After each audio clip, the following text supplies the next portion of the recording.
Alrighty, hello everybody. I am back with more of The Last Door, Season 1. It's been a little while since I streamed last. Apologies, I was planning on streaming last night, but ended up not doing so because I was not feeling too well after work. I'm pretty sure I ended up with a bit of heat exhaustion. Exhaustion. Heat exhaustion. Which kind of left me out of it for the rest of the night.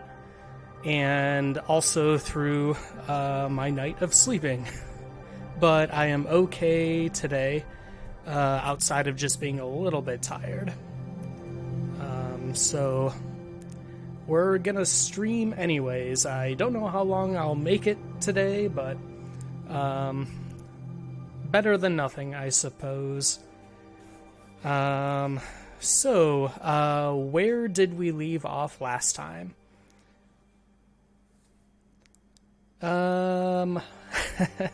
Well, we made it through the first 3 episodes of this game out of 4. Episode 1, we were exploring our old friend's mansion.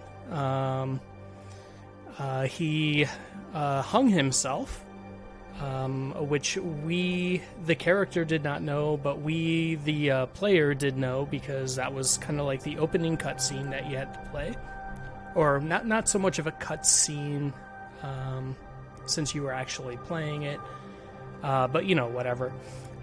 We discovered some stuff, some mysterious Lovecraftian things. Him and I and some others were connected to something. So in episode 2, we went to visit our old boarding school, which had since been turned into a nursing home, where we picked up a little bit more in regards to perhaps a cult or secret society we were involved with. Something about perhaps opening up doorways to Lovecraftian things that should not be opened. And then episode 3, we ended up being in some town in England, lost and wandering through people's homes, picking up a little bit more horror and Lovecraftian nonsense. Something is clearly going on. Something not good. So anyways, let us just continue on.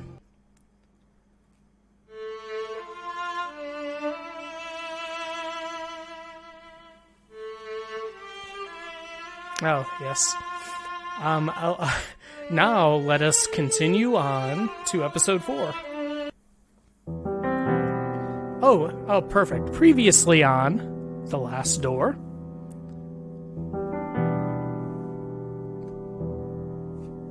Oh, that's right. I have to click. I forgot. After escaping from his burial, Devitt, that is us, finds himself in a cellar of London's darkest slum, the Old Nicol Rookery.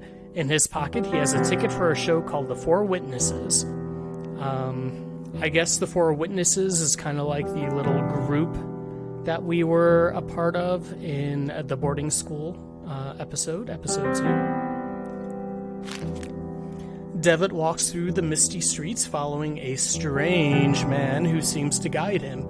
He learns the legend of the Simurgh, the king of birds.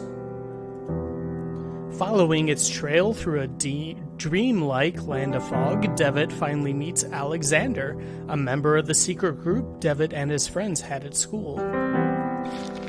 Alexander welcomes Devitt and speaks of an entity called the Bird that has been calling them ever since the experiment they conducted back then.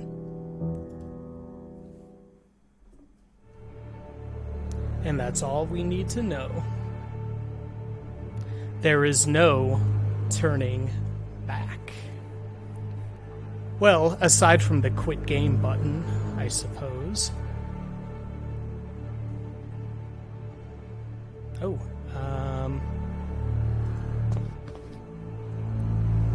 I have made my mind.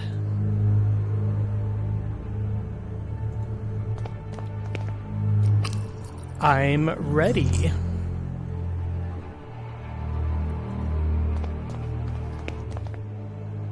Go on, do it. Do it. Do it!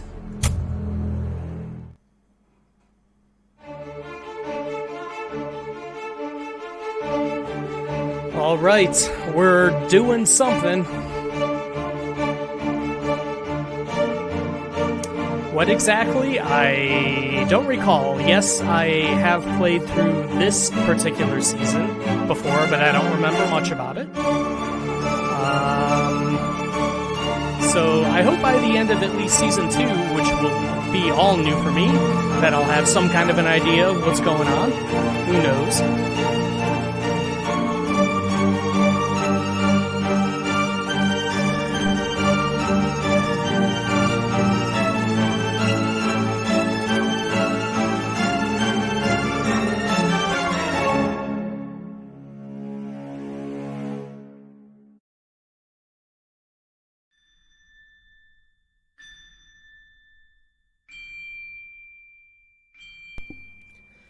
Can you see all these stars twinkling in the black outer abyss? All the constellations traced by human eyes in long-distant eras?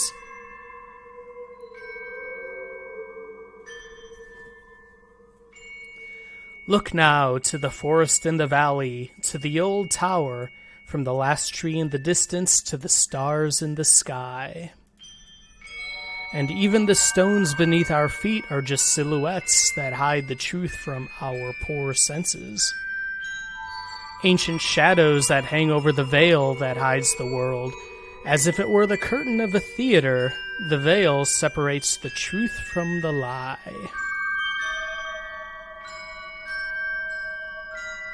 The veil is a place, Devitt, a place of mists.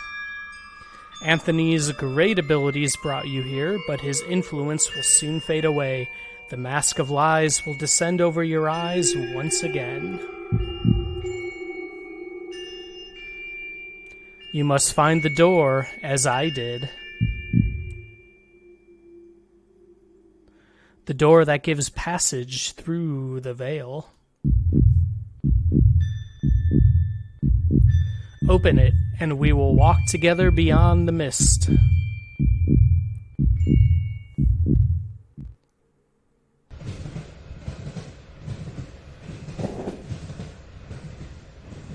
I suppose you are wondering why I called you so urgently.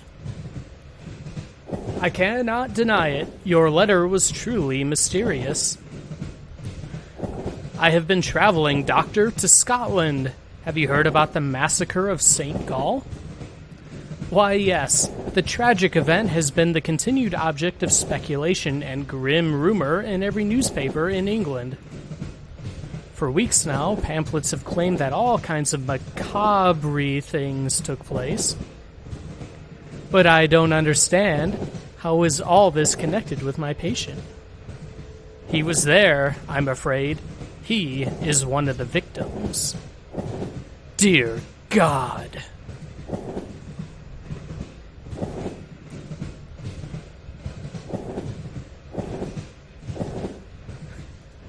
Are you telling me my patient has been murdered? Murdered? Thankfully, no. Please excuse me for alarming you. I did not mean to give this impression. Herr Devitt was attacked, but survived. Well, I guess if he didn't survive, we would no longer be playing. What happened to him then? It seems the criminal was caught by Herr Devitt in the midst of the act. Then he tried to do the same thing to Devitt that he had done to the others. Fortunately, the nuns arrived in time to unearth him from the coffin. Herr Devitt was hospitalized. Interesting. So that makes the entirety of episode 3 like a dream sequence, I suppose? Because at the end of episode 2, that's the old boarding school run by like the nuns that we were, running around investigating and whatnot. And at the end, we were knocked out and put into a coffin, kind of buried alive. And then episode 3, we woke up, broke out, and we were in some town in, England. So I guess none of that actually happened? Interesting. The nurses report that he remained unconscious for an entire day. Oh, what was Devitt doing there? Many years ago, the St. Gall Hospital was a boarding school. It appears that both your patient and Mr. Beechworth spent a part of their youth together there. We can assume that Herr Devitt was investigating something. He believed he had found a clue related to his friend's death. What was the cause of those awful deaths? No one knows for sure. The victims were inflicted with terrible wounds. All of them had an expression of utmost terror on their faces. I suspect you did not find Mr. Devitt in the hospital? Indeed, he was already gone by the time I arrived. I have not been able to determine his whereabouts since. I see. What conclusions do you draw from all these circumstances? I have some theories, but I would prefer not to reveal them until events have unfolded. In all of them, there is a fundamental element whose role had not yet been revealed. And what leads you to this conclusion? It is something that the Holy Sisters found beside Herr Devitt within the coffin. An empty hypodermic needle with traces of an unknown substance. Oh, Devitt, what are you into?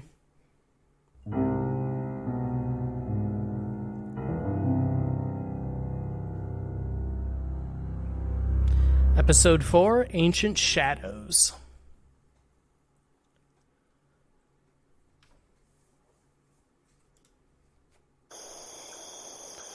Here we are. Good old Devitt. I'm sure this is the place. Alexander's house must be just ahead.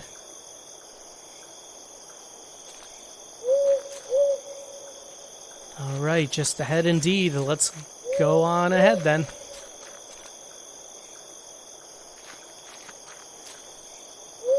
The ancient castle of Pevensey rests in the distance. It was a garrison first built by the Romans, but was abandoned and has been a ruin ever since. Sadly, we can't add the entire castle to our inventory. Might be useful, but sadly we cannot. Alright, what do we have here? There's a large iron bar latching the door. It is quite odd that the door was latched from the outside. Uh-oh. I don't know if we should have done that, then. A beautifully crafted steel greenhouse. It is old, but still in good condition. Alright,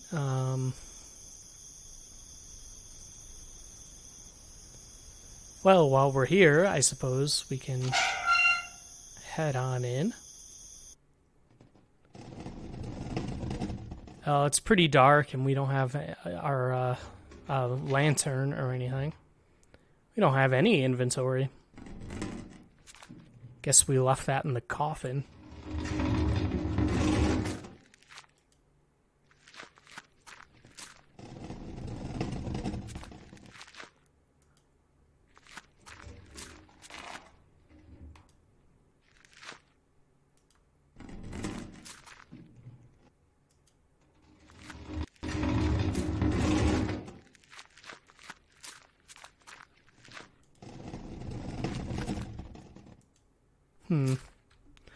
It's weird that it's letting us walk through it. Usually it's like, oh, it's too dark.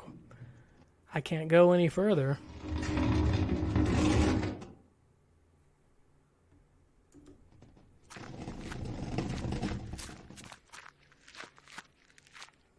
Is there something...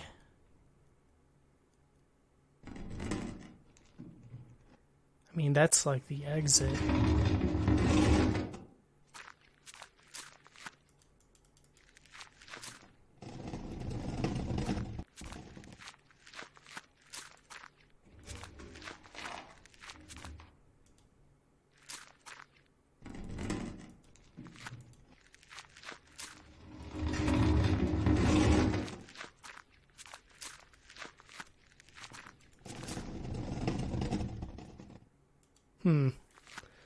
Alright, I guess we'll just head on out.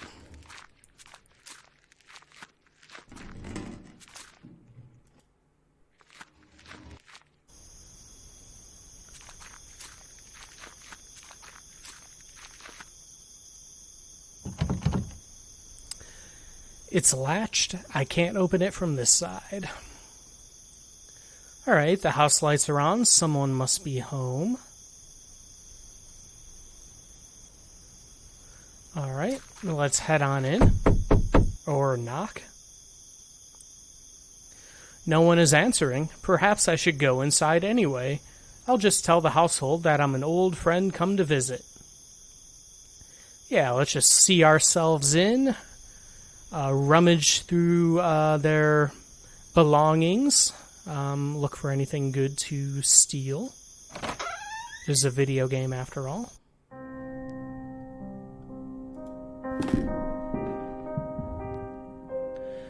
Footsteps. There must be someone upstairs.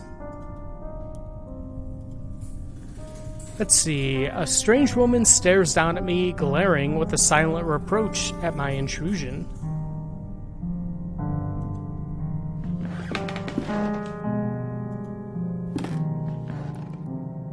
A well-crafted grandfather clock, but it seems to be out of order.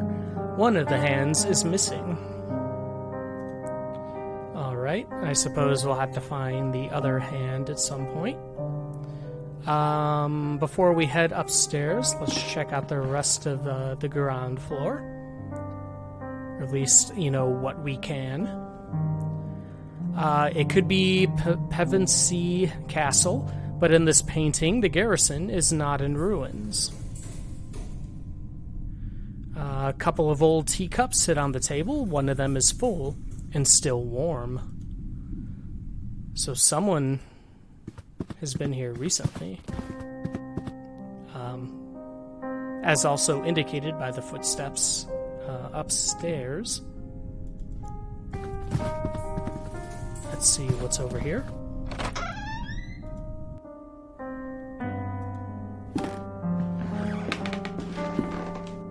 Just some old bottles. Oh, an oil lamp. We'll go ahead and take that. Perfect.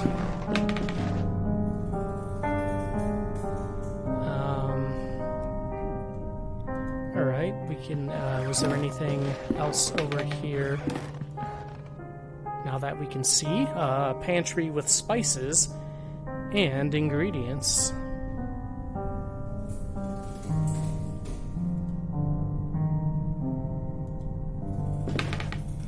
It's a diary. This is the last thing written. The last pages have been ripped off. October 12th, 1887. It's been a while since I can't devote any time to this diary for reasons beyond my control. An event most tragic has taken place in this house. Mr. Dupre has gotten ill, immersed in an everlasting stupor from which it seems he shall not return any time soon. Since the accident, I patiently take care of him. The doctor's treatments don't seem to do any good. I feed him like a child and make sure that all of the sculptures in the house are turned towards the wall. What else can I do?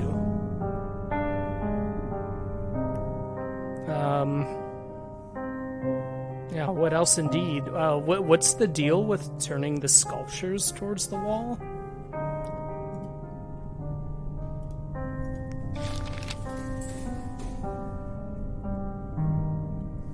Okay, October 13th, 1887. The clockmaker just left. He has done such a good job. In the end, Mr. Dupre is not going to be able to notice the change in the clocks that he had so insistently requested. In his state, time will not be a problem anymore.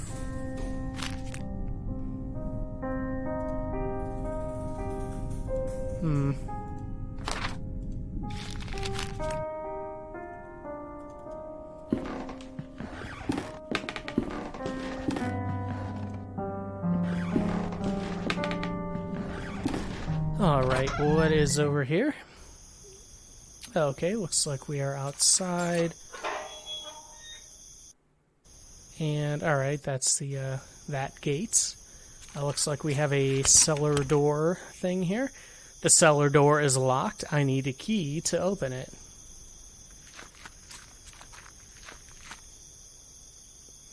The bare branches of the tree stretching to the sky break the night in 1,000 pieces. An ancient stone well, a rope hangs inside, disappearing into the darkness below. I guess we can go down there, but...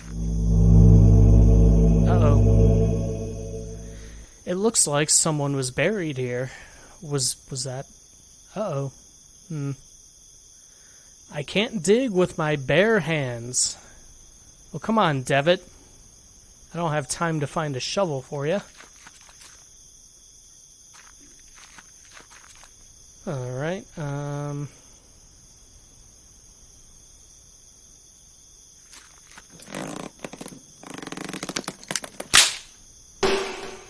the rope is broken. I'll keep this end. Alright, we got a rope to go with our lamp. Perfect.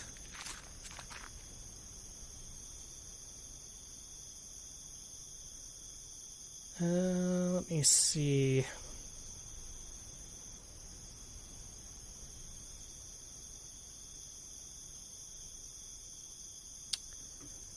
I don't know if I want to, well, I suppose before heading upstairs, now that we have our lantern, we can head into the greenhouse and kind of see.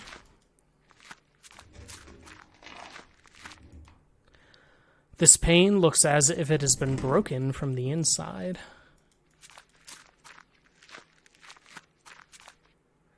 A statue of an angel with its wings spread. Its head is missing.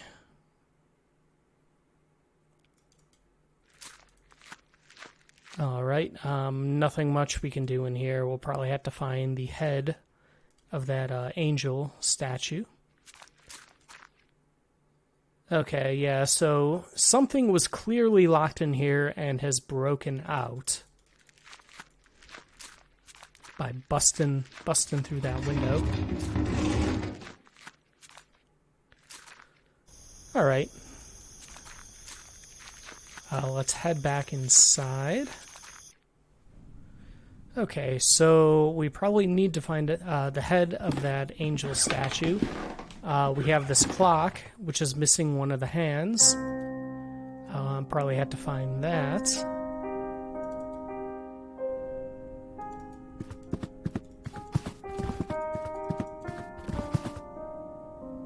And... alright, yeah, nothing else.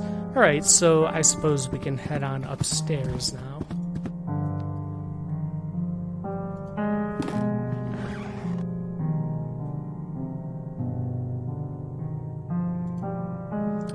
The silhouette of a man, it bears a strong resemblance to Alexander. The silhouette of a woman, I guess we don't know who that is.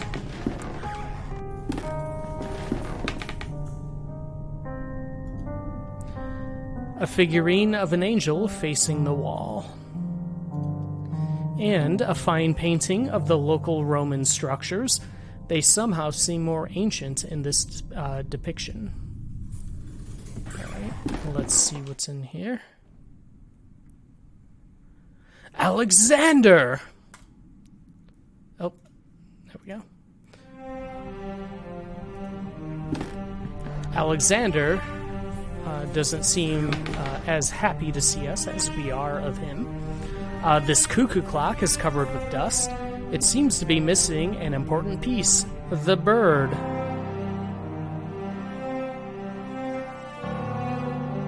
The face of the clock has been turned.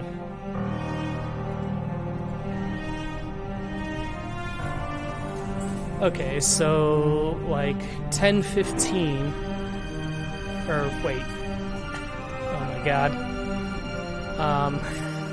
I don't know how to read a clock when it's all sideways. Yeah, no, 11:15, oh my god. Alright, we'll probably have to, I guess, set the clock downstairs to 11:15, I assume. Once we find that other hand. A misty dock overlooks a gray ocean, gulls wheel overhead.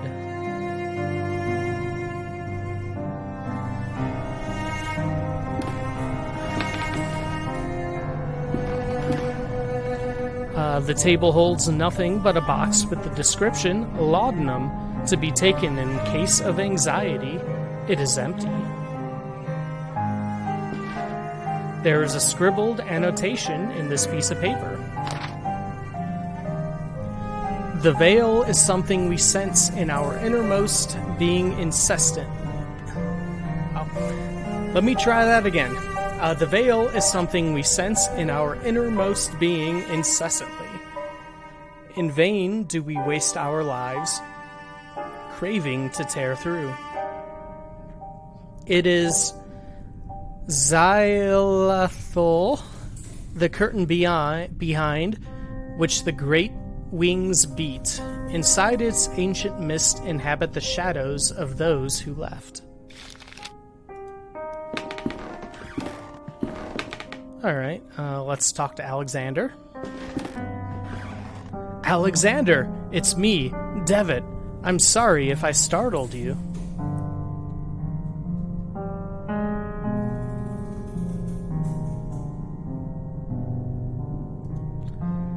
You told me I should come here, and I came as soon as I could. Can you tell me what is happening here? He gives no answer, but persistently stares at something nearby. He appears to be in some kind of hypnotic trance. Is everything all right? Why are you sitting in a wheelchair? Are you hurt maybe? Can you stand? He is staring blankly at some distant point, as if he has not yet heard my question at all. Hey, hello Nicola, how's it going today? Welcome back for more of this nonsense.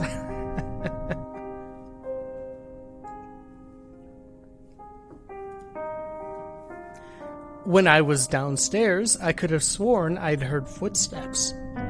Were they yours, or was there someone else in this house?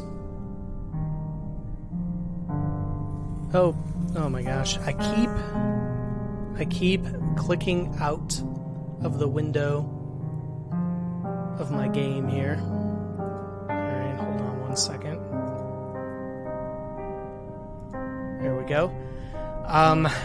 Yeah, I'm playing these games in windowed mode, so I can actually see stuff on both monitors that I have, and I often click outside of the window by accident. Especially in this dialogue, because I don't have a cursor in the game. Alright, let's see, is there someone else in this house? For a moment, I felt a flash of hope that he was looking at me, but he is unresponsive. Alexander, please say something. I don't know what to do. I don't understand. Just what happened to him? Yeah, what happened to Alexander indeed?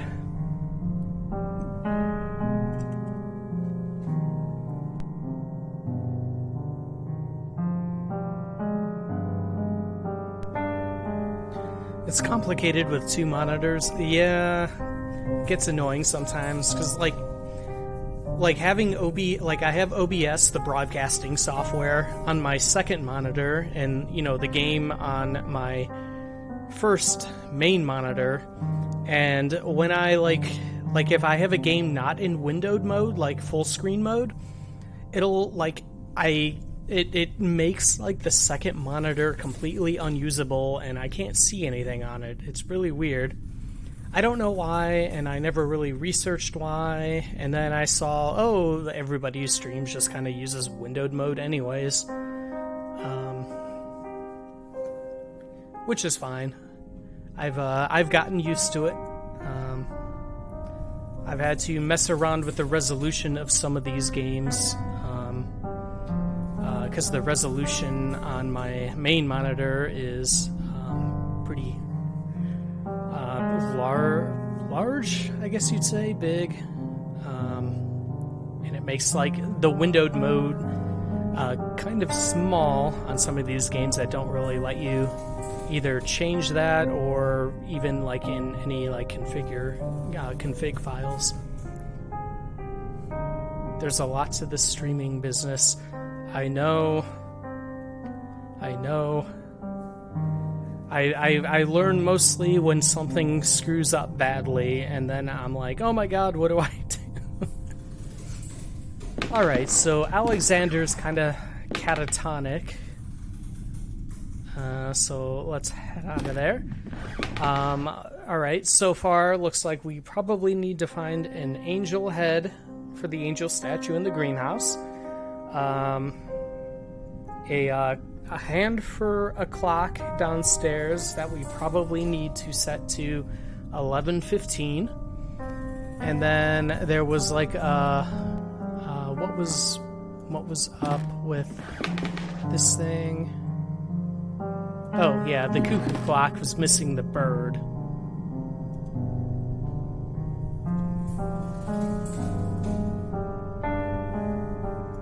Alright, let's head further down. A portrait of an old man, maybe a ship captain. Arr! It looks like he's trying to guard this chest with a stern glare. A huge chest made of oak wood. Yeah, let's see if this portrait man can do anything about me rummaging through this chest. There was a large iron hook inside. I guess we'll take that. I'll take this hook. There was a fragment of a diary under the hook. August 5th, 1887. I can't work in the basement anymore. Those wretched sculptures, I feel them stalking me in the darkness. I know it is not possible, but I can hear the crunches, the flapping wings, stone grinding on stone. Their frozen paroxysms. With what diabolical art were those gestures conceived? An eternal movement, attention, an impossible struggle to get back the life they never had. I might place them outdoors in the greenhouse and let the mold devour them, and wasps make nests of their hollow hearts. We will take everything, please. That is correct. This old pirate man, his stern glare means nothing to us. We will take what we want. Alright, let's head in here first.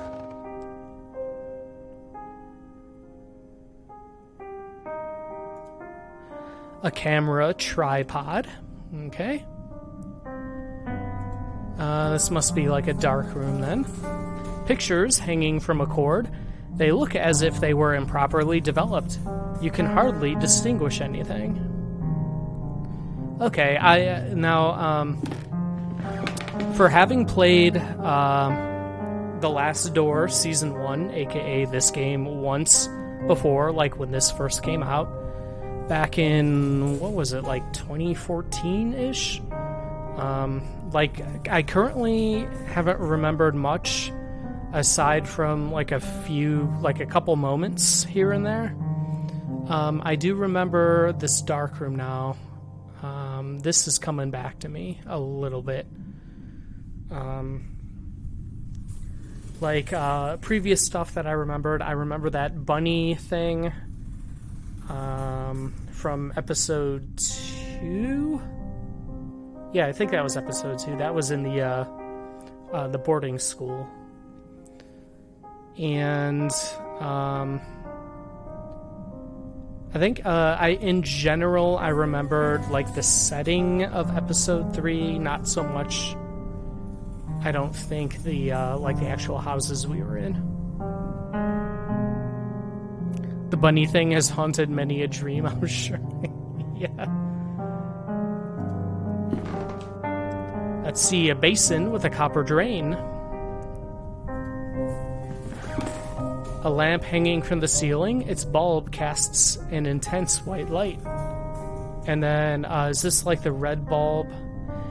Yeah, okay. It looks like some kind of red-tinted glass cover used to mask the lamp. It's completely shattered on the floor.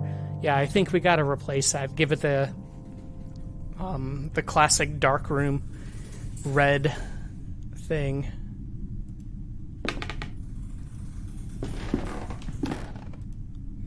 The image of a couple wearing rat masks at a festival.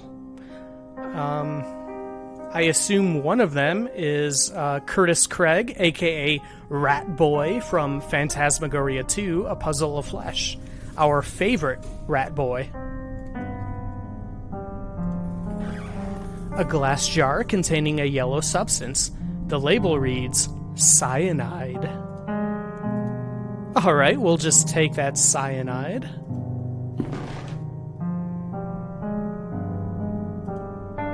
Let's see, an instrument whose workings are beyond my knowledge.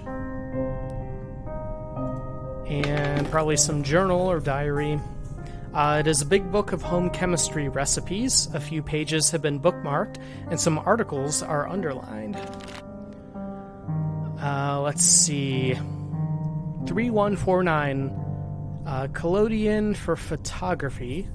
Collodion, I have no idea if I'm pronouncing that correctly, is the vehicle by which the photographic chemicals are united upon the surface of the glass and the sensitive coating produced. Many formulae are published for this article, to which great value is attached. Some supposing that to its peculiar composition belong the principal causes of failure or success. This is only in a degree true. 3151. To develop a positive image. This is done by pouring upon the plate about 1 ounce of the vitriol spirit solution, and only then adding 5 or 6 drops of the cyanide acid. Then the plate must be thoroughly washed in water to remove any excess of the chemicals. 3150. The causes of failure. They would almost require a chapter by themselves. A long experience convinces us that 9 out of every 10 failures occur from a want of care, the presence of dirt, negligence. One cannot be over-nice, careful, or cleanly, the best results always rewarding the most painstaking. If a mistake is made in the order specified in the formula, quickly flow clean water over the plaque and start again. All right, we are going to be a photographer at some point. So, yeah, we probably need to replace that red bulb.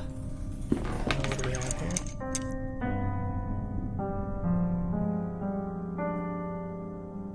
All right. Okay, we got the light bulb. Let's head on out. Let's see. An instrument that is beyond my knowledge is a good way to say no clue what the fuck that is. Saxon Snapper strikes again, yeah. we are going to win the photography contest here in the 1800s as Devitt, a predecessor of Danvers, a different name, sure, but I mean, they both start with D's, so I'm assuming that still counts. All right. Okay, looks like we got a little office here. A bust with his face turned around.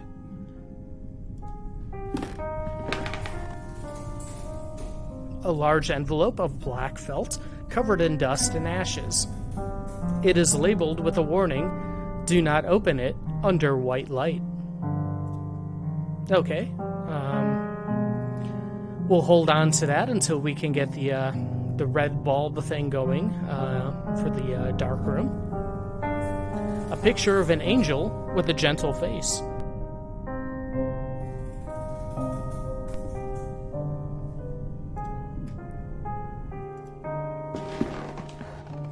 It is a letter.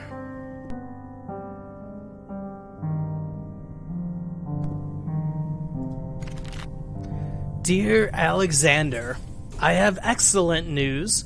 A contract from the university has given me access to a 12th century alchemical tome containing an amazing formulary.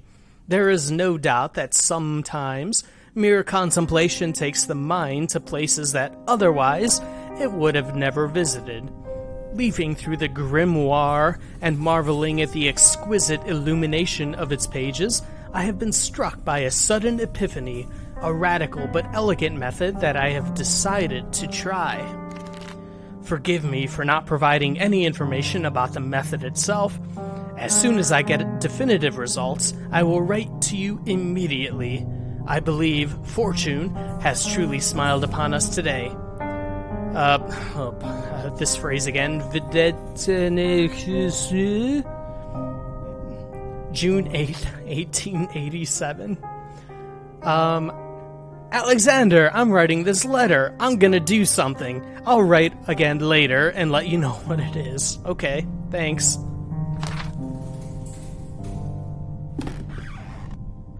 This seems to be an invoice.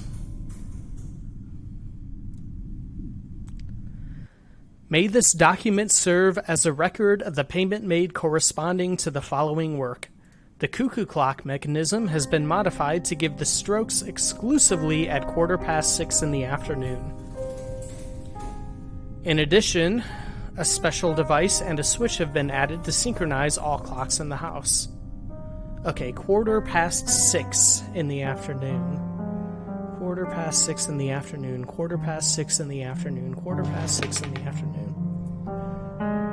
The shelf is lined with strange and complex books. Some titles include The Movements of Shadows, Preserving the Mind, and Lessons Beyond Nature. Alright. So, can we...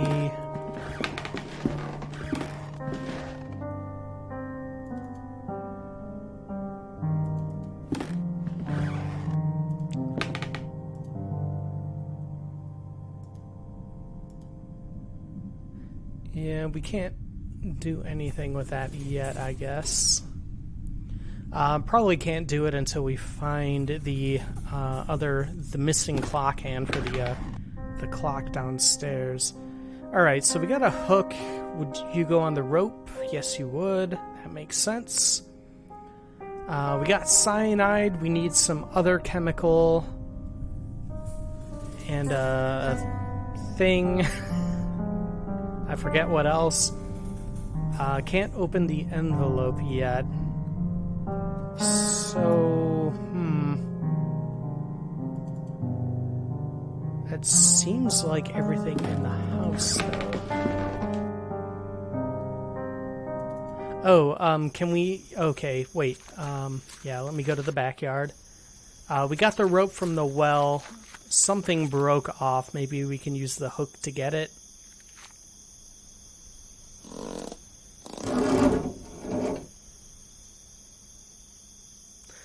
Within the mud and dirt, inside the bucket, there was a small bird of brass. Oh, okay, yeah, alright. Strangely enough, there doesn't seem to be any water in the well. Okay, I guess we don't need the rope anymore, but we got the bird. That's probably the bird for the cuckoo clock.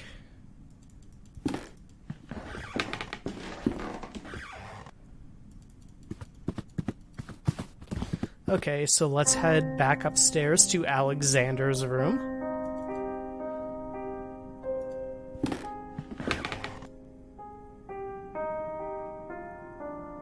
Oh, wait, a little, oh, maybe not. A little brass bird, when shaken, it makes a noise as if there was something inside. The bird fits perfectly. Alright,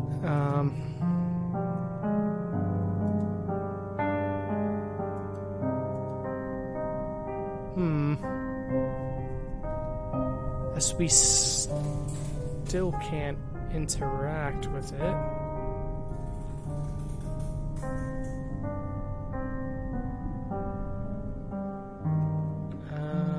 Let's see.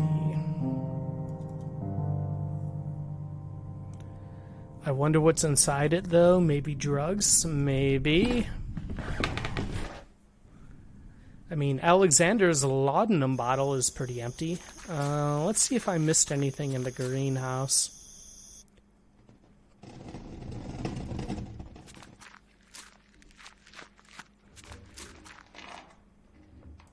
Okay, yeah, broken window pane.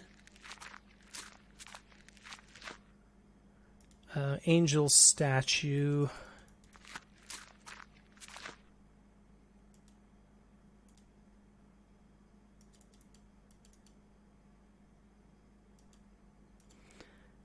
It's really hard to tell with this view from the outside.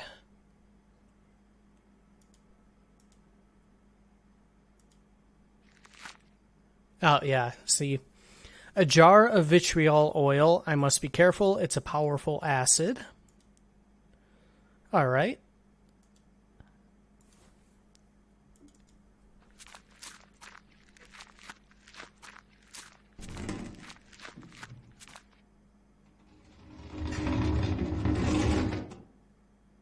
Let's see.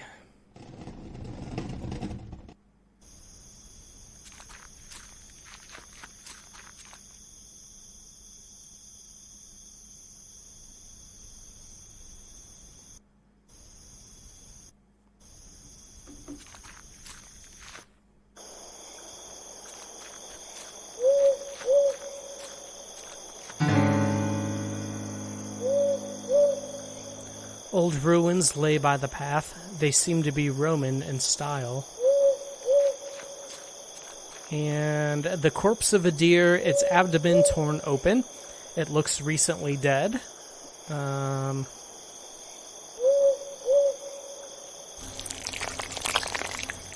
the bulb is grossly covered in blood. So this is how you get a red bulb for a dark room. In case anybody was wondering where to get one of those. It is, they don't sell bulbs that have a red light. That isn't true. You can only cover it in blood.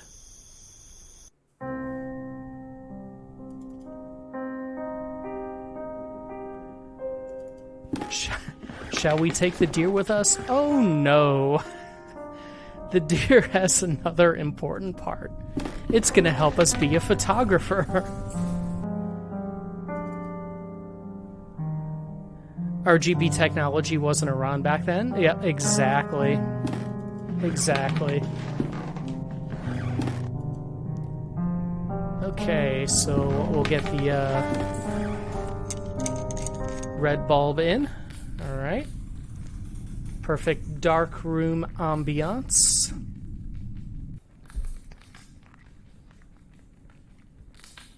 Okay, let's see. So we got the sink. So I think we do envelope.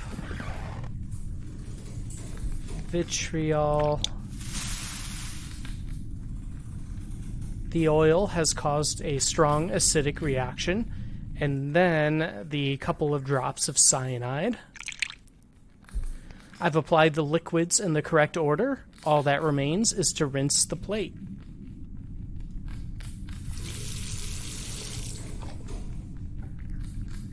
An image is appearing on the plate. It is a photograph of Anthony and Alexander.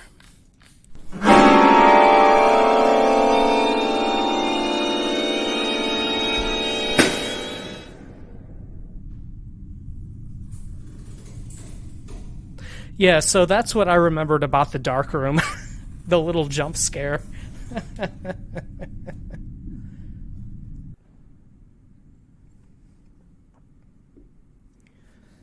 All right.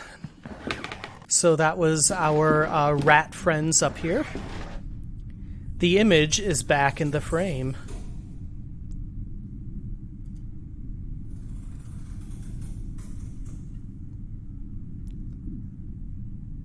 All right. Let's see. Maybe this photograph will help Alexander find words and to be able to talk to us. Let's try this out. A ghostly surprise. That's right. Alexander, do you recognize this photograph? Take a look. It is you and our old friend Anthony, and there is someone else blurred in the background. Who is the third figure? Does he mean something to you? Oh, the bird awaits. The bird awaits. I guess he's just going to keep saying that. Him tossing that out reminds me of the opening of Symphony of the Nights. What is a man? That whole thing. A piece of clockwork. A hand. Okay, so 6:15 was...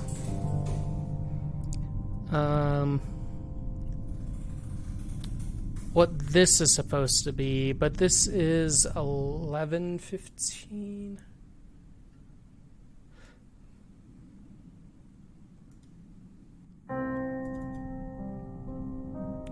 All right, let's head to the clock downstairs. Oh, wait, it's right here. Oh no, I did it again.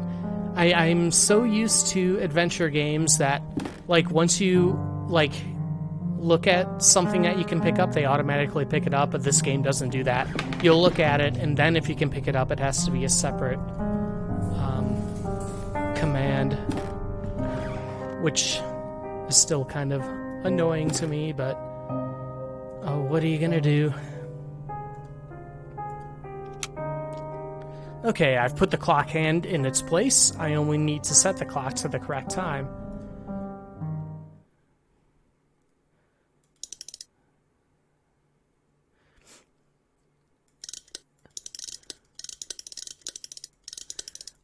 I wonder...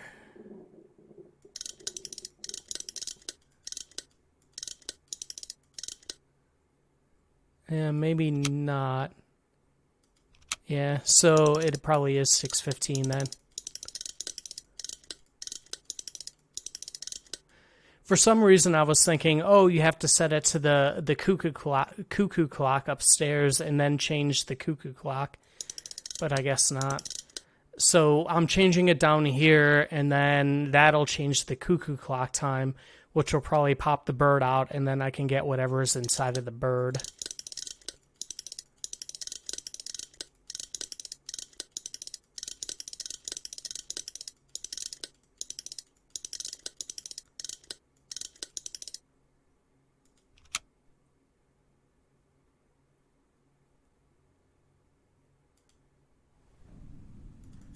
Maybe.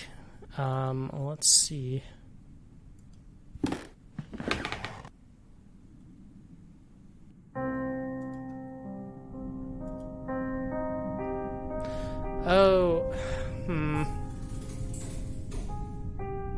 Okay, so...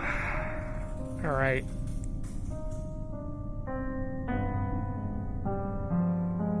So I need to... This needs to be 6:15.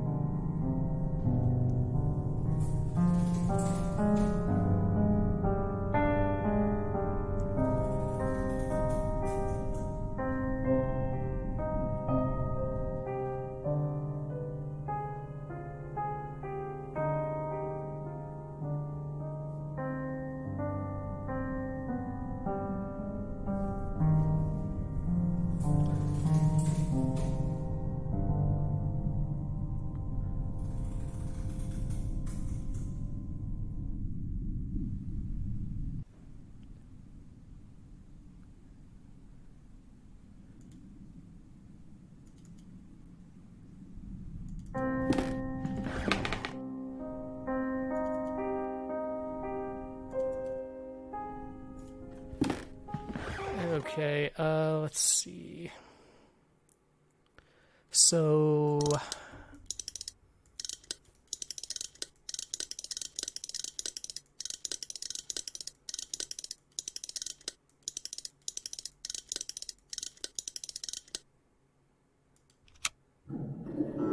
There we go. The sound came from upstairs.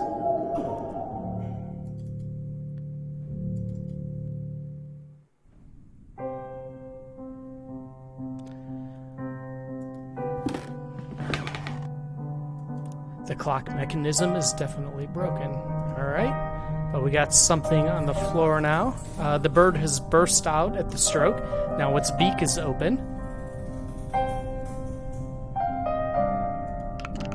There was a key inside the bird. Okay. Well, Alexander's a lot more lively now, yelling about xylitol. Alright, we got a key. There's only one locked door. The cellar in the back.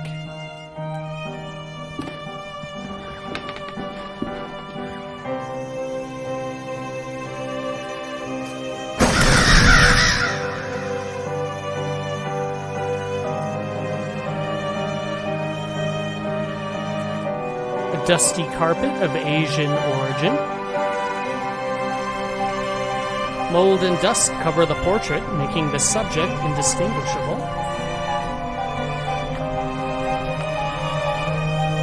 This piece of fine furniture has several drawers. Inside this one, there is a gardener's shovel. Okay, perfect. We can dig up that grave in the backyard.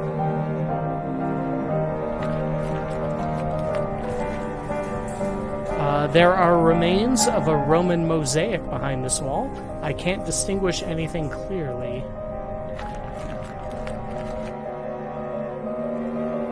An ancient statue in poor conditions.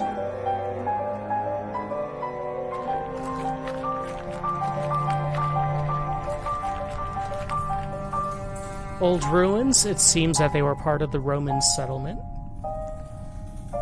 Looks like we have a little doorway through here.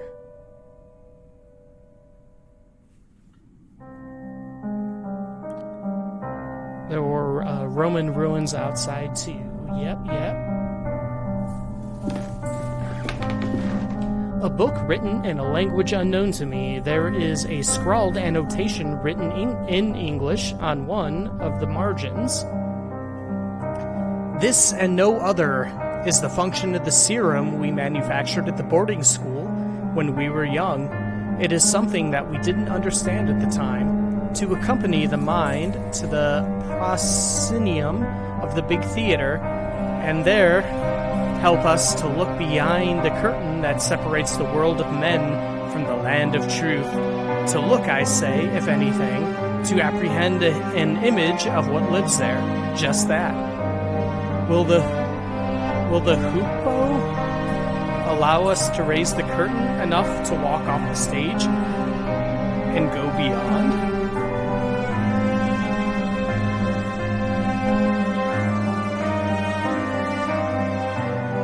Just this little mini scrawl in the margin. Yeah, a little bit wordy, huh?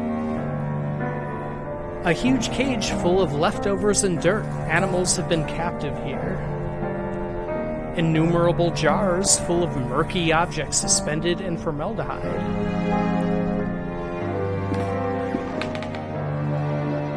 Jars and test tubes. Everything is soaked in chemical residues, and the air is filled with the smell of vinegar.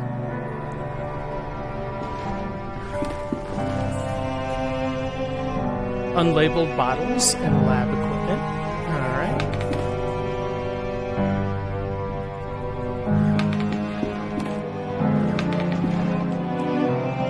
Alrighty, let's head up to the backyard and dig up ourselves a grave.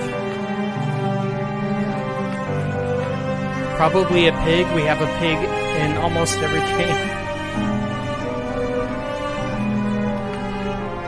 Yeah, I mean, yeah, between like A Machine for Pigs, obviously, this game, The Lost Crown, we had the pig, and then Phantasmagoria 2, I think Curtis Craig was quite the pig. Yeah.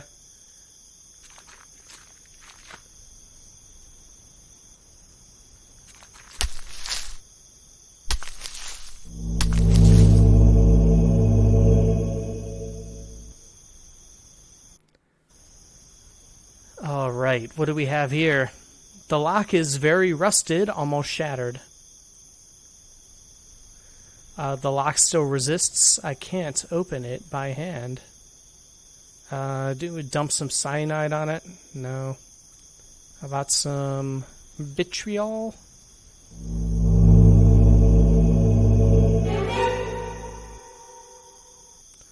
The remains of a humanoid body, but with a grotesque animal aspect, maybe a small ape.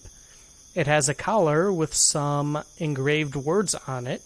Old Mike. The skeletal fingers of the creature are clutching a rolled-up canvas. It's a map of the stars. It's some kind of navigation map. Several constellations are marked. Alright, we got the Summer Triangle, Deneb, Vega, and Altair.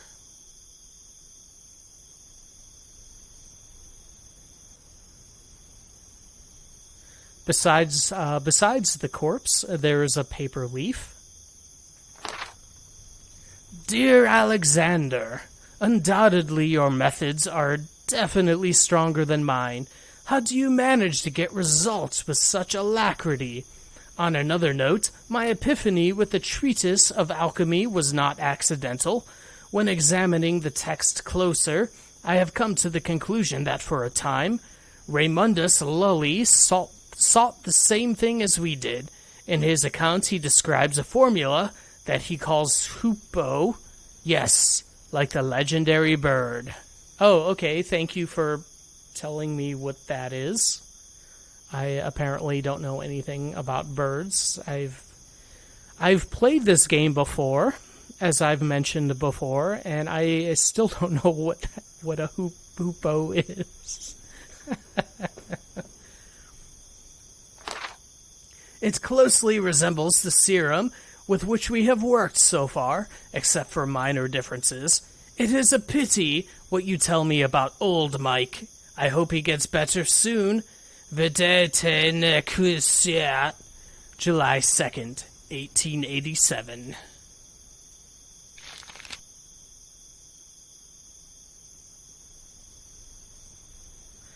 All right, see you later, old Mike.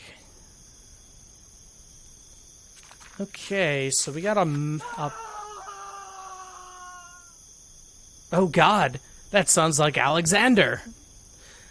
Alright, I was gonna be like, oh, so what am I supposed to do now? Well, let's go check on Alexander.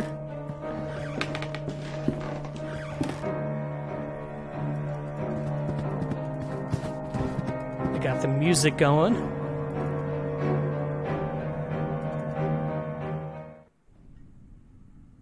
Alexander!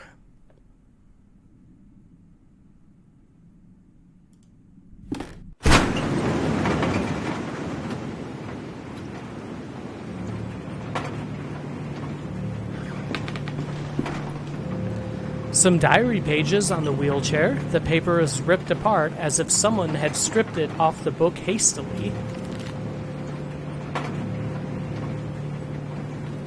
Let's see. I looked Hoopo up and they look dope. They have kind of mohawk hair, like a crown of feathers. Oh, neat. I'll have to look that up after streaming. Alright, October 31st, 1891. Halloween.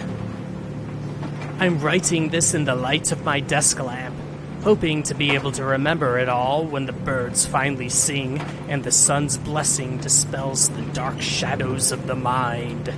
During the whole afternoon, a strong wind hit the valley, so strong that it has cracked the larger branch of the old oak in the garden. I find it hard to get sleep during these nights, so I read a lot while accompanying the professor. I don't really know when exactly I fell asleep. I was awakened by the chill of the night, which was seeping through the open window. I looked outside and I saw him. The professor was miraculously awake. What was my joy to see him standing on the balcony, watching in the valley with a true serene expression, enjoying the fresh and calm air right after the storm. I felt that a blessing had fallen upon this house, and for a moment I felt immensely happy.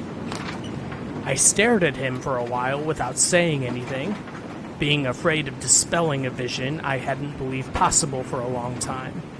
And then, in the midst of the silence, I heard a sound that froze me in my seat and snatched all my calmness with such a terrible chill that I will never forget. A loud noise beside me, low-pitched as the drag of a slab, Mr. Alexander's snore, who was pleasantly sleeping in his bed. I've already made a decision. I'll leave this house. Nevermore. All right. Thank you, Edgar Allan Poe.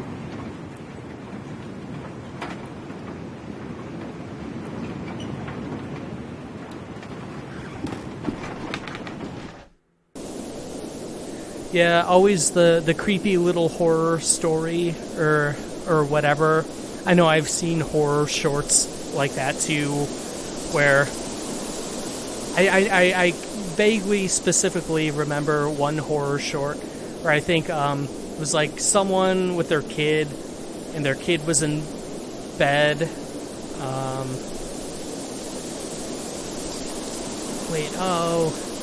that how it went? Like there was, I guess it was like a backwards version of that. Like the kid was like, oh, there's a monster under the bed, and then you look under a few times, and then, oh my god, there's no monster. But then the monster was in the bed and not the kid. I guess that's like a backwards version of that. But yeah, like this version where, oh, I'm seeing this person, and then, oh, actually, they're in this room. Who did I see? A statue. It's holding something. It's a lens mounted in a metal ring. We'll go ahead and take that. Starlight brings some brightness to the forest.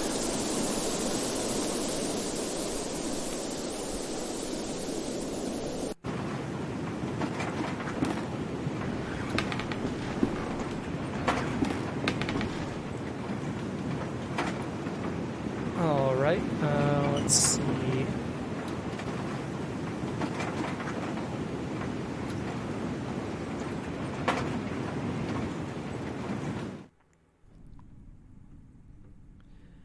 All right, let's head. Where do we want to head? Let's head this way, all the way to the right. No, let's not head this way.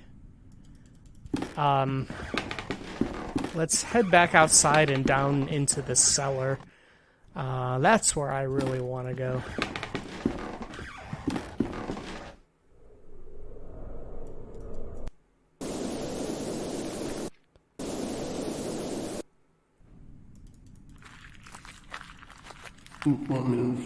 My father.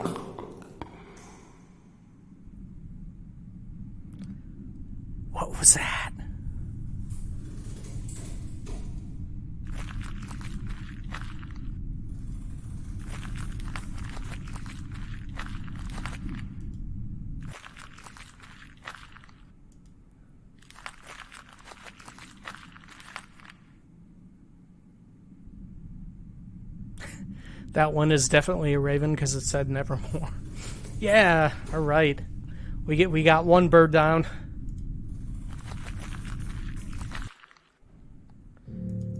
Okay. Oh, okay. That is that. Yeah, this table was in front of that doorway before. All right, let's head on through. There is a mountain of compacted snow. There's a dark hole in the center of this room. It delves into the depths of the earth far beyond what I can see.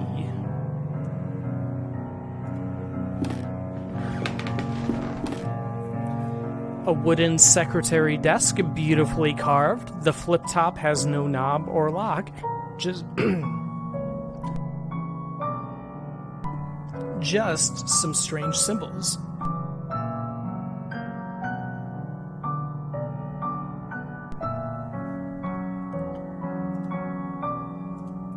And up here, a narrow window in the ceiling of the vaults. And we have an open envelope with another letter inside. Dear Alexander, I'm terribly sorry about old Mike. Will you put him to rest in his favorite place? What, a grave in the backyard? After weeks of unsuccessful attempts, I've managed to distill the alchemical formula based on the notes you sent me. Certainly, you're a master of this craft. The subject reacted to the serum as usual, rapidly entering into a state of waking sleep. Suddenly, the convulsions stopped, and since then, he has not been responding to any kind of stimulation. I wonder if that's what was going on with Alexander then, while he was kind of like catatonic in the wheelchair. He has remained in this state for many days. My diagnosis is brain dead, which should be our next step, Alexander. I'm worried this could be the end of our research. Vedete nexia. August 23rd, 1887. Oh no, did we put him into a vegetative state? We didn't, as far as I know. He was like that. It was like that when we got here.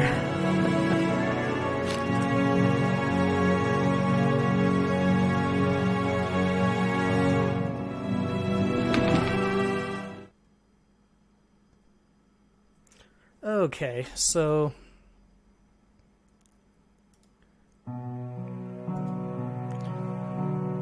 Oh, do I have to, like, draw the constellations or something?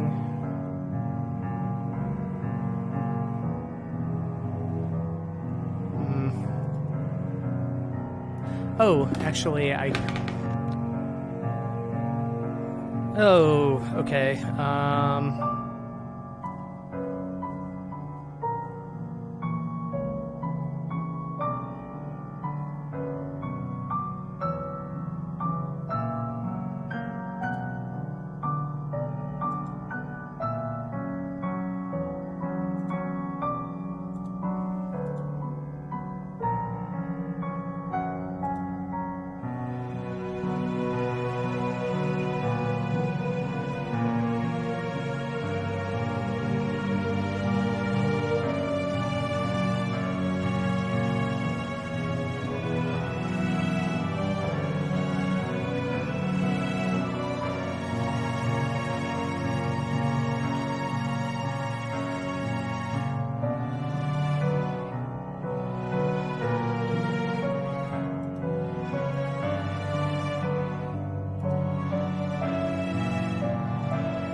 there is a small cabinet with 2 slots for syringes. Only one of them remains.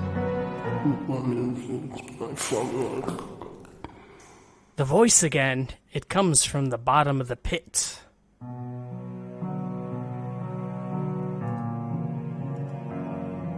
Let's see, an empty hypodermic needle.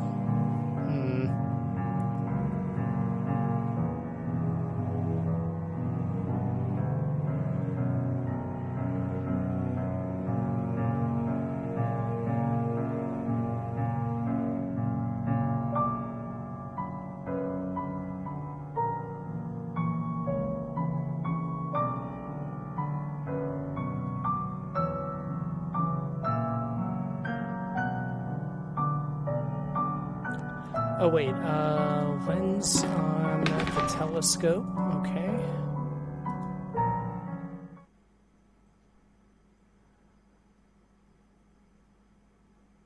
Oh, okay, that's how I was supposed to do it instead of randomly guessing. Alright.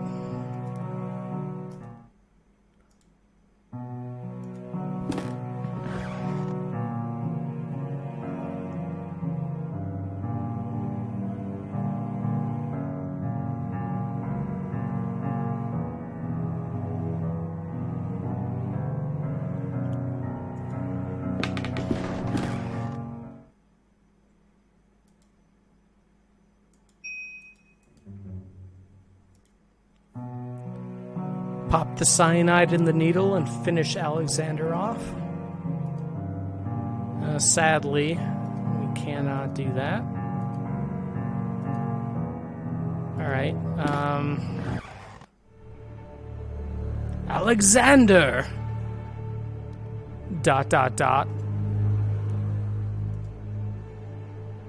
Okay, there is a chair in the middle of the room. Alright, this is where we opened episode 4.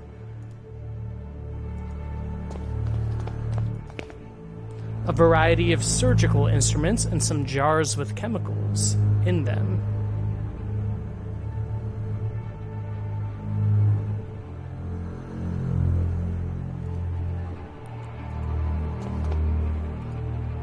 Let's see. Alright, Alexander's not talking to us.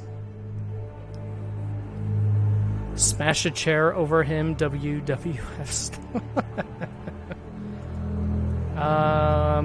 Stab ya? This is what you asked me to search for, is it not, Alexander? Am I right? The last door. Xylithol. The last door. We can cross together. What should I do? I am waiting for you, here, in the mist. It's nearby. I can hear it. What is nearby? What do you hear? I hear the beating of its wings. It knows we are afraid. I am ready. Sit down. Alright, I guess now we're just doing the opening of this episode.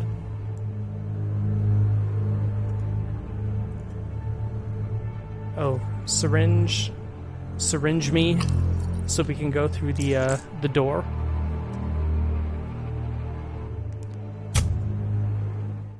Damn, just jabbing that in.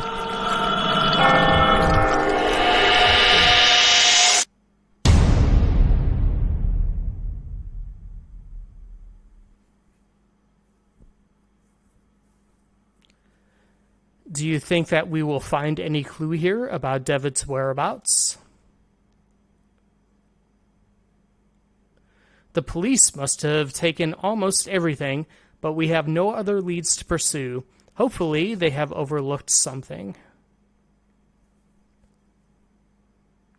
What about this room? There is a sealed letter between this table and the wall. It looks like Herr Beechworth never sent it. I think it is best that you read it. Dearest Alexander, please, you must reflect on this. We do not yet know what we are dealing with. If you were to open the door, it may stay that way. An open way for whatever lives on the other side. Vedete nexus.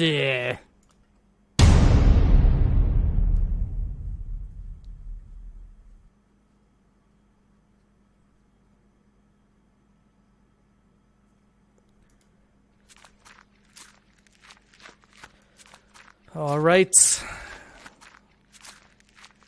We're walking through the mist. The mist of the veil, I assume.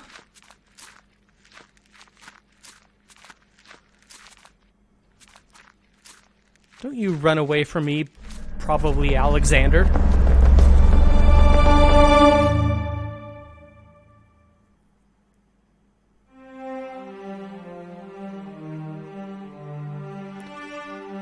The adventure continues in Season 2.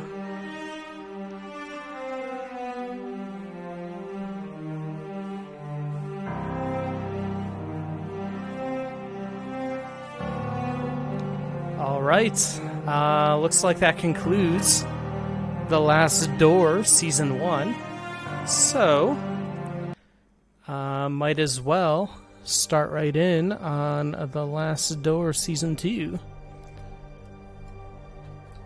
Let me change this to say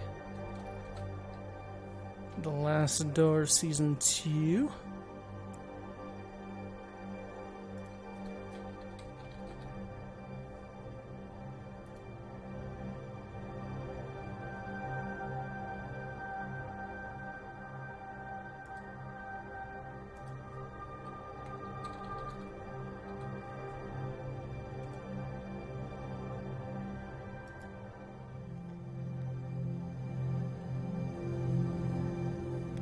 Is that the end of Game 1? Yes, it is. All right.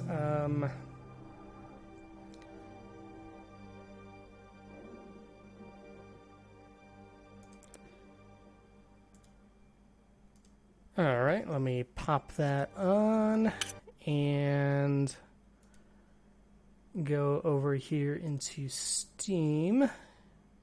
Last Door, Season 2.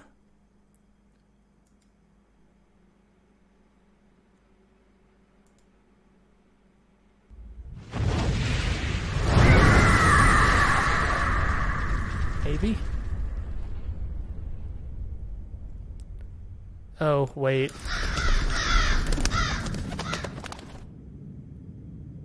Okay, there we go. Oh, I always forget when I switch games. I have to change, like the window source. All right, The Last Door Season 2. This is 1000% new to me, even though Season 1 I didn't remember a whole lot about, aside from a couple of the jump scares. So this is all new to me. Let's see if we get any answers as to what the hell is going on. Alright, new game, here we go.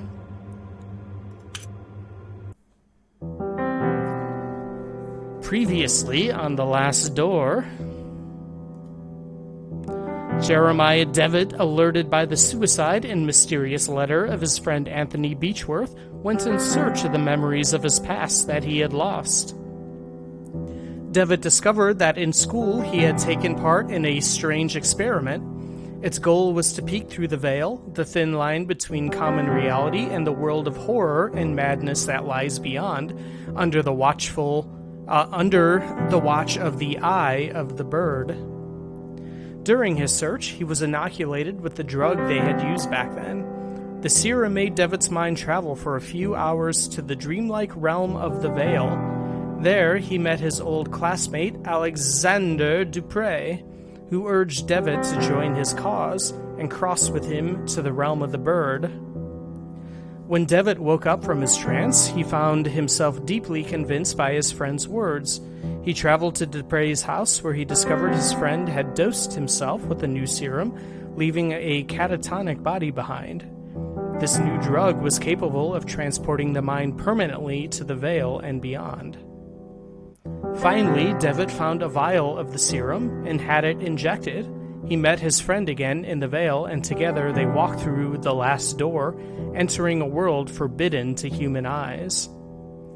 Devitt's therapist, Dr. John Wakefield, worried by his patient's disappearance and strange visions, had sought the help of his colleague, Professor Johann Kaufmann, an expert in the occult.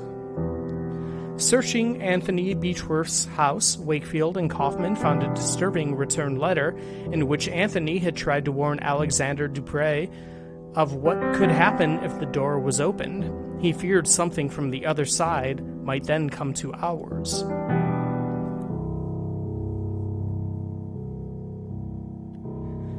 They are coming.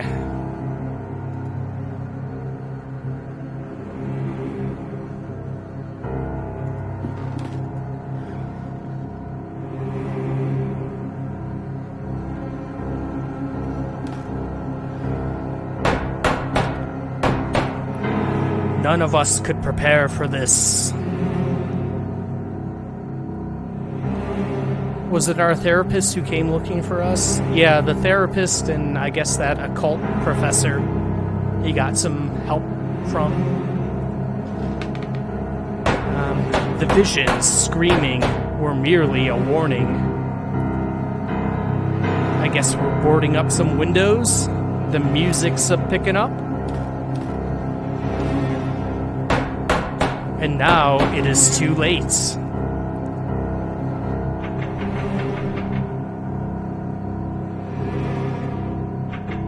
All right, I'm preparing myself for a jump scare.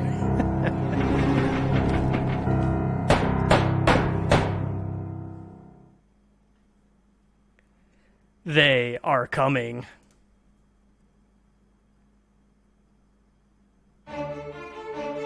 Oh, okay, never mind.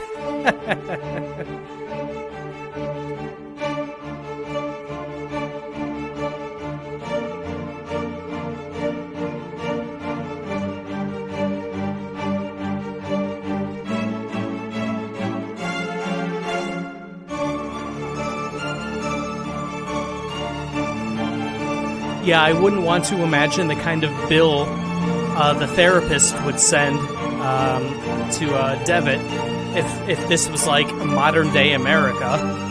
My God, for doing all that. At least $500,000.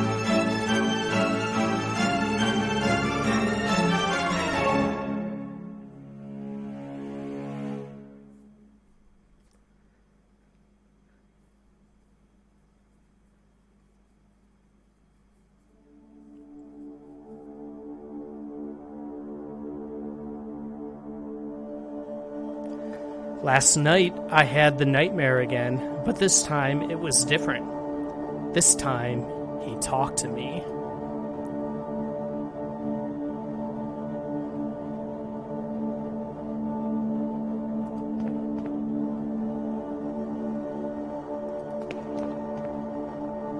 It was the same unknown street, void of any sound and life. I walked aimlessly, as if I were lost. As if I was also looking for things to interact with.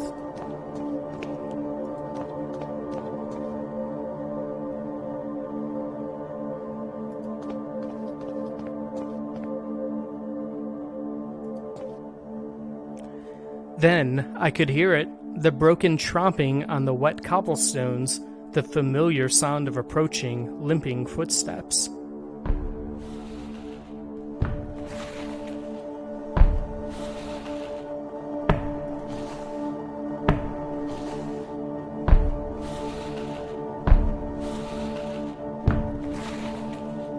Then, as before, he stood in front of me, gazing unrelentlessly, like he was expecting something.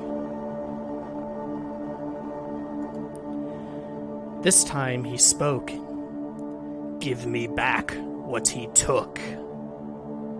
Nothing else. Give me back what he took.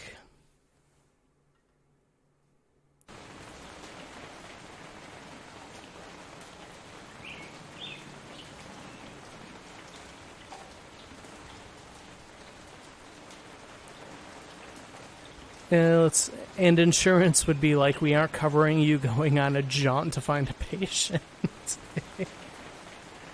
Well, I guess the 1800s were a different time, and old Devitt is clearly a white Englishman of means and money, I'm assuming. So, yeah. Oh no, we have to save this guy. He has money. Let's see. No, I've fallen asleep again. What time is it?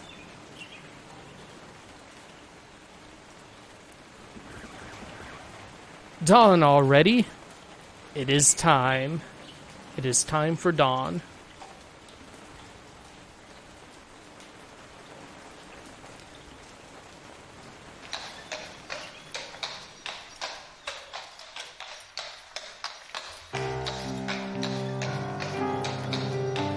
It was several months since Kaufman and I found that mysterious letter in Anthony Beechworth's house. A letter never sent, with a cryptic warning of what would happen if a certain door were open. It bore only the name of the addressee, Alexander Dupre. We felt sure Dupre was the key to finding my patient and friend, Jeremiah Devitt, who had disappeared in such strange circumstances. Troubled by the death of his friend Anthony, Devitt had visited the school of his childhood and had never been seen again. Kaufman soon conveyed to me his deep concerns and warned that I should conduct any investigations with the utmost discretion. He pursued his own research. Though his thoughts and method remained a secret, in his last letter he requested that I visit East Hill Lunatic Asylum in London. There were reasons to believe that Alexander had been institutionalized there for many years. I was asked to confirm this hypothesis, and if it proved correct, to gather whatever other information might arise.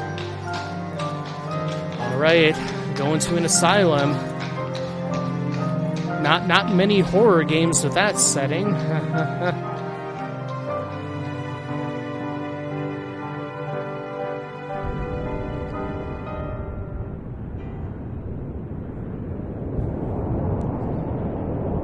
East. Oh, do we got like a map system in this game? Huh. I wonder if this is like just like a full game and not episodic then, maybe? Because, yeah, I definitely, like, they didn't pop up like, episode 1, here's the title. Which, cool.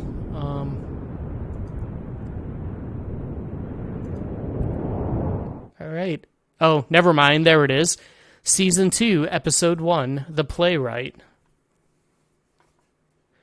I guess maybe we select the episodes on the map system then.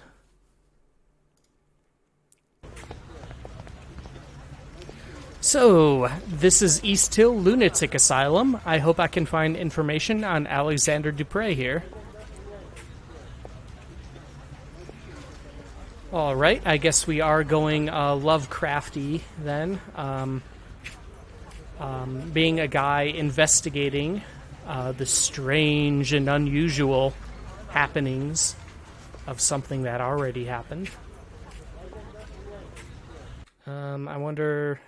no, there's no save. This is quite the epic beginning to a true crime documentary. Oh man, what we don't need added to true crime is like Lovecraftian nonsense. We don't need elder gods and evil stuff. Like an episode of Unsolved Mysteries. I should see about, like... I remember watching Unsolved Mysteries when I was a kid. But I think, like everybody else, all I remember is that, you know, theme song from it. the theme song and like the host guy. But I do kind of wonder how some of those hold up.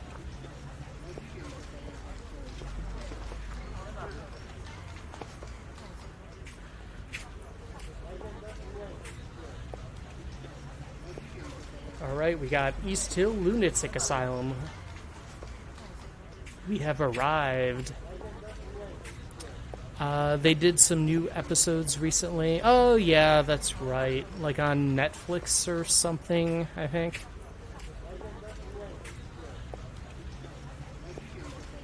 I kind of vaguely remember that happening, but then I don't think I really heard... Like, obviously people had to watch it, but, like, I don't think I saw, like, people's opinions on it, on the new episodes or anything.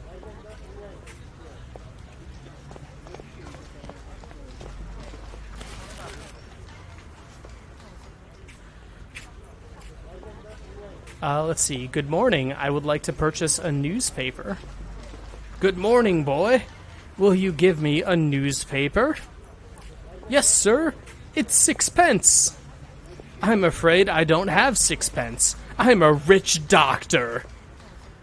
Won't you just give me a newspaper? For I am a rich doctor in the 19th century.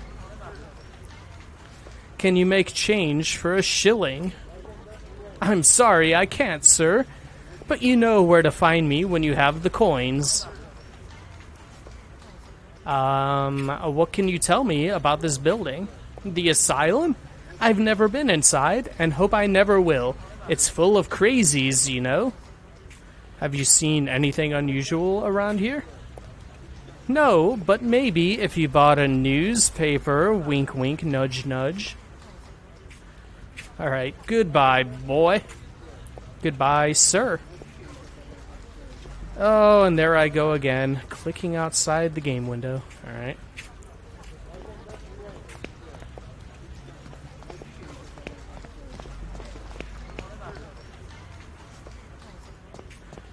He went from, I want to purchase one, to give me one more. Yeah. You owe me a newspaper, child. Alright, let's head into the asylum. Maybe we can swipe some coins from some patients.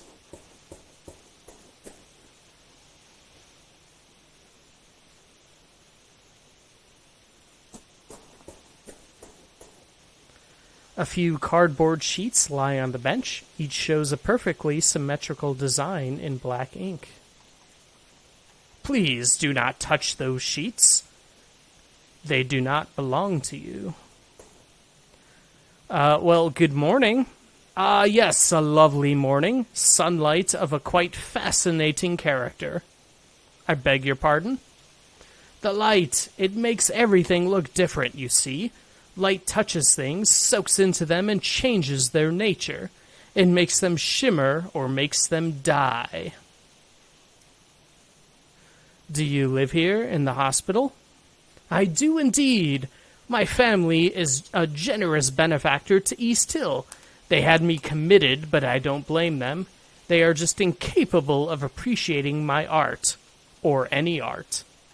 For that matter. They mistake it for insanity. Oh, what are you drawing there? I am not just drawing, my friend. I am trying to feel the light, to translate its power to the surface of the paper.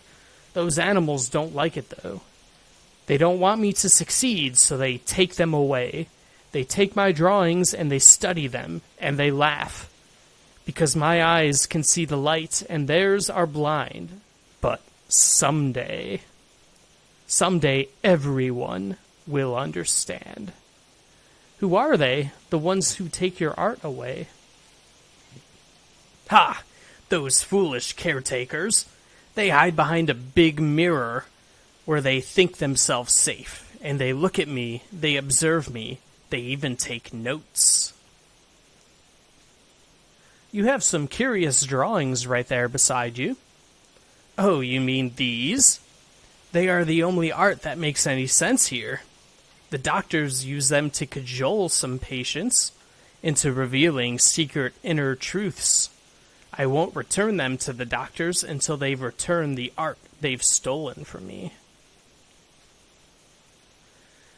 My name is Dr. Wakefield. I'm looking for a man who lived here some time ago. Would you happen to know one Alexander Dupre? The name does not ring a bell. I have not been here long, though. You should ask the other patients. They may be able to help you. Some have been here for many years. Or you could ask one of the others, the brutes who keep us here.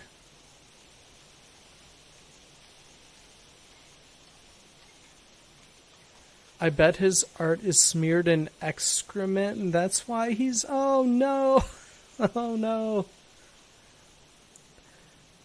Where, would you happen to know where your drawings are now? I suspect they are somewhere in the archive, since I've seen confiscated items taken there before. You seem different from the rest. Can I trust you? I've been trying to sneak in for days now, but Miss Riswell keeps a tight guard on the door. I even stole a key from one of those guards. You're a doctor. Surely you could gain entry. If you could recover my drawings, I would be so grateful. Here, take the key with you. Alright, let's see. After having played the cat lady numerous times, perhaps we can clog a toilet inside the hospital, distracting Miss Riswell, and get your drawings back. I must go. Have a nice day.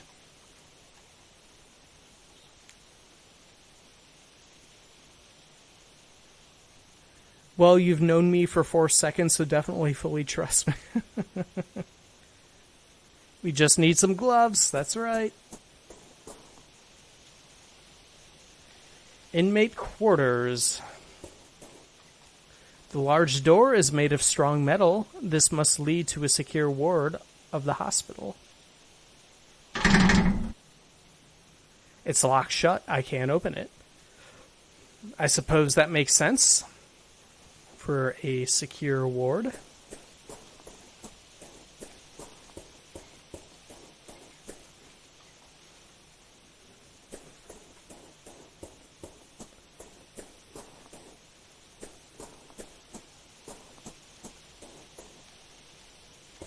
Alright, let's head into the hospital. The rose window brings a solemn air to the room.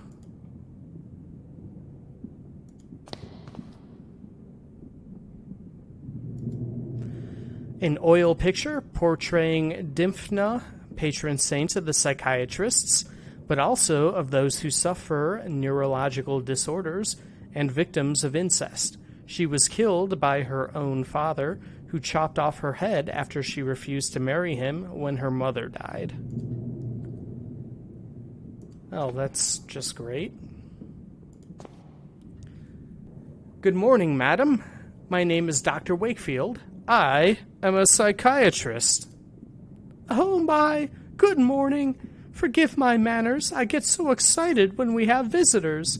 We don't get many of these days, and certainly we are lacking experts like you. What do you mean, lack experts? Every year we get less funding from the Crown. First, the doctors started to leave, then it was the caretakers. Now, very few remain. But we have a responsibility to our poor patients, do we not? We must care for them. They cannot be out living with the proper people. We must keep ourselves safe, and our patients too, of course. I'm looking for a man who used to be a patient here a few years ago. His name is Alexander Dupre. Did you perchance ever meet him? Alexander Dupre. Yes, there was one with a foreign name. I remember something of him. A good man, if I recall correctly. An educated man. But there was something strange about him, wasn't there? I believe it scared some of the other patients. You never know with this lot. I'm sorry that I can't remember much. There have been so many people here, it is hard to keep track. Have you worked here for long? Yes, a long time. I can scarcely remember how many years. Time goes slowly in here, and the isolation. The rules don't allow us to leave. I don't know what is happening in the world anymore, but we have our duty, do we not? Who else will care for our patients? May I request access to the Institute's archives? There should be some information there about the man I am looking for, Mr. Dupre. I am sorry, Doctor, but the archives are private. We must not allow anyone to access them without proper authority. Many of our patients come from good families, you see, and we take great care to respect their privacy. But do not look so crestfallen. You would not find much in any case. It is a long time since they have been organized. All right. A bookshelf. These books are not volumes of psychiatry or medical science, but old serial novels for patients to read. See a serene, bucolic landscape with gentle colors. A portrait of a severe-looking man, most probably the founder of the Institute. I'm sorry, sir, the archive is off limits. Well, we'll figure out a way to bust on in there, I'm sure. Let's head upstairs. This must be the recreational wing where patients relax and pass the time. Perhaps here I can find someone who met Alexander Dupre while he was institutionalized? I don't know, perhaps. We only protect their privacy because they come from good families. Yeah.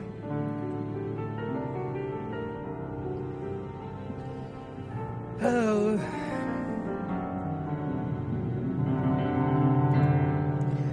A sunny beach lapped by the waves of a gentle sea. The stone bust keeps the patient's silent company. A marble bust of Hygeia, Greek goddess of physical and mental health.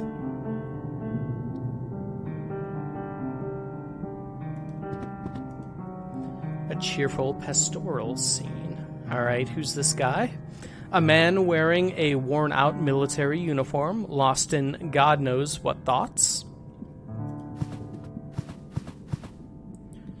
Excuse me, sir, I could not help but notice your uniform. Were you in the army? Leave me alone. You do not want to talk to a coward such as myself. Sir? Leave me alone. I am just a coward. Alright. The warm decoration of this room suggests a great deal of sensitivity to the patient's moral needs. Oh boy. Morals.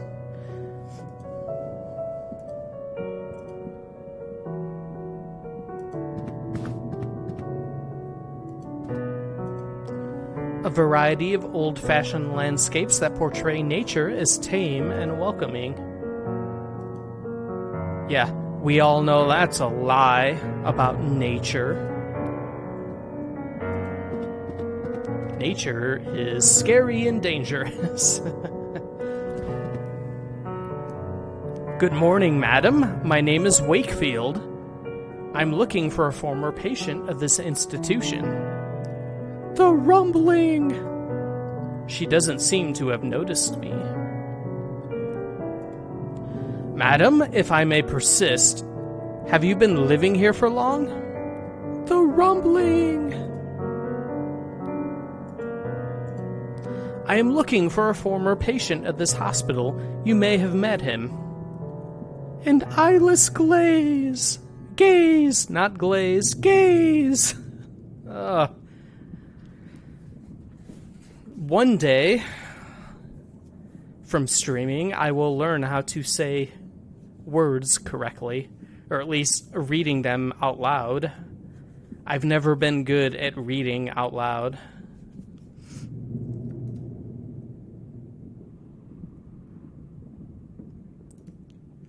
I'm looking for a man that you may have met His name is Alexander Dupre. Oh, we've angered her.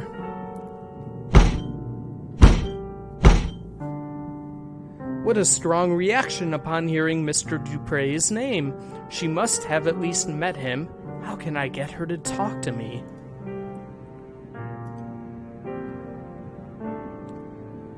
Miss Kone is very upset. Please do not distress her further.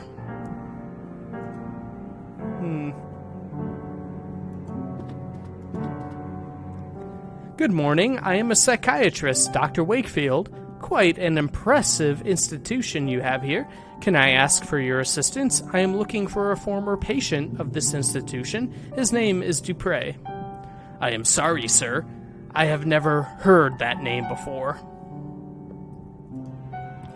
Maybe one of your senior colleagues could know something about this former patient? Well, you could ask Miss Riswell in the entrance hall. She has been here for years. Maybe for too long. You know we caretakers live here with the patients, and we are not allowed to leave the asylum's premises. This life can get to you if you don't take proper care. I try to keep as much distance as possible from the lunatics. Was that the lady we talked to who told us that she hadn't been here that long?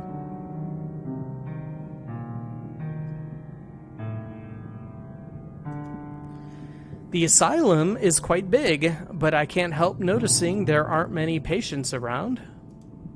Well, apart from those in the isolation ward, it is true that there are not many patients at present. But there are even fewer of us caretakers now. We are only 3 for the whole hospital. For what I've been told, in the old times, the income was enough to provide for everything we needed: a complete staff, proper accommodation for the patients, and the best doctors. But as the newer, bigger regional asylums were built, the Crown's support was gradually withdrawn from East Hill. Soon everyone started leaving, and this is what remains. Well, thank you. In any case, I will leave you to work in peace. So, yeah, that would kind of suck to have as a job, like an asylum caretaker, and you're not allowed to leave the asylum? Like, you have to live there forever? I mean, that would suck for any job. I mean, the best part of like, a work day is leaving.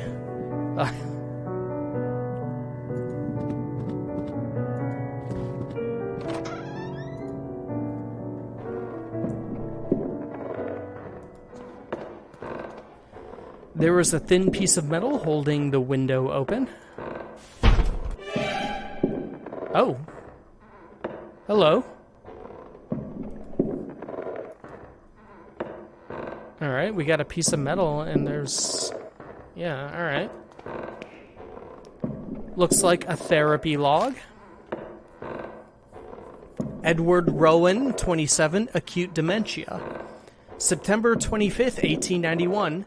Mr. Rowan's condition has degenerated since the last session. He is restless, as if the morphine had no effect on him. For the last week he has been obsessive, troubled for reasons unknown. September 25th, 1891. The patient's dosage has been doubled to no effect. September 29th. Dr. Weddle, whatever, has been attacked and bitten in the face. 4 men were needed to subdue the patient, Mr. Rowan. 3 markings were found on his body upon examination. Self-harm is a possible cause. October 3rd. Mr. Rowan is getting better day by day, both physically and mentally. His habits have changed considerably. He now shows an interest in religion and spends his time murmuring prayers, albeit ones unknown to my colleagues and me. Ah, yes. Oh, the patient's getting better because he found religion. Ugh. Well, if this is Mr. Rowan, I don't know if he's doing that well. Yeah, alright. I guess that whole wall is just that. A glass jar full of transparent liquid that may or may not be water. There is a coin resting at the bottom. Is this a half a shilling? That is 6 pence. Oh, we can buy a newspaper from that kid. Alright. Dark as the room is now, I can see through the false mirror. There is a man on the other side, heavily restrained, desperately trying to free himself. He has an expression of unbearable horror on his face.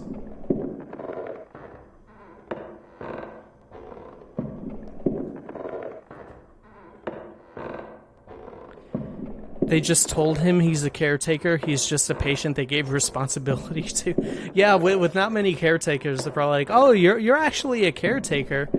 Here, do the caretaker's job. We won't pay you. All right, let's go buy a newspaper. Perhaps we can give it to that Miss Riswell downstairs, and maybe it'll make her go crazy and leave, and then we can get into the archives or something. All right, where's that little bastard? Give me that newspaper.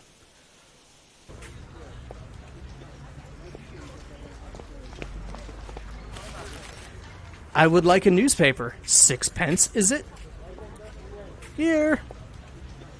Thank you, sir.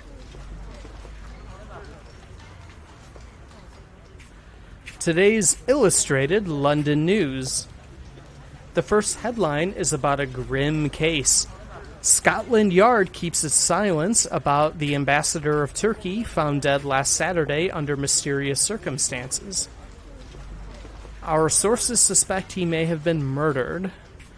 The second, sea monster found in St. Ives. The remains of a serpent from the deep were found on the beach early yesterday morning. It is suspected they come from a seaside museum in Spain, destroyed a month ago by the sea waves during a terrifying storm. There is another drawing advertising an operetta called Love Brushstrokes. Perhaps after we finish this case, us, Dr. Wakefield, premier psychologist, will go see this operetta because we are fancy and rich. Alright, let's see if Miss Riswell would like this newspaper. Why, thank you kindly. How thoughtful you are.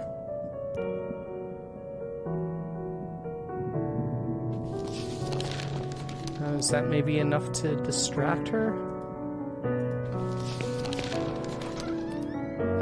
Okay. Good.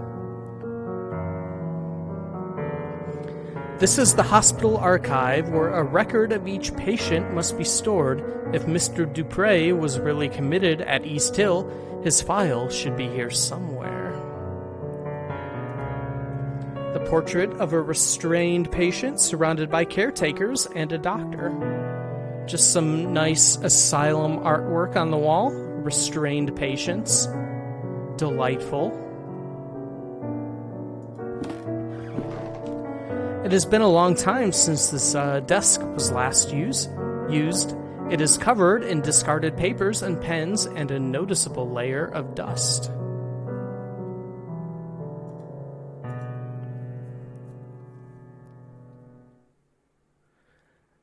It's like a warning portrait. Leave now, get out. Run away, far away. The drawers are all locked. Oh,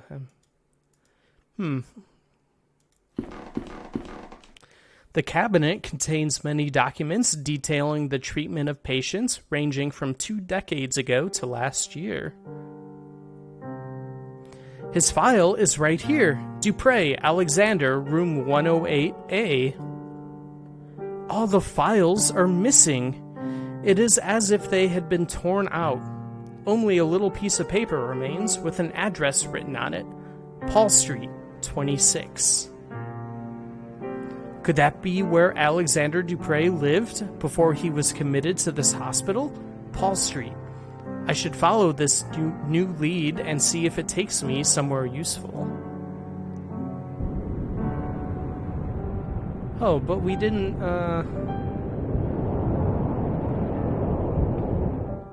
Oh, okay. I was gonna be like, I'm not ready to go yet. We want to find that patient's drawings. Let's see. All the dates of this cabinet are prior to 1870. I'm looking for a more recent file. A metal locker. A small sign reads seized objects. Perhaps that is... Yes. Some personal effects, probably sent in by the patient's families, but deemed unsafe by the caretakers. One of them is a stack of thick sheets of paper, carelessly bound together, bearing the drawings and paintings of a troubled mind. Oh, we'll just take those. Can we look at them?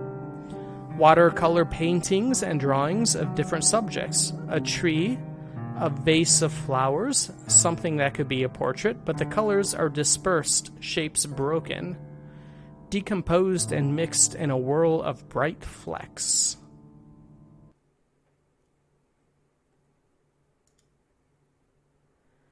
Let's see, only a couple of pictures and their frames. Okay, I suppose we got what we needed. Is it Pablo Picasso?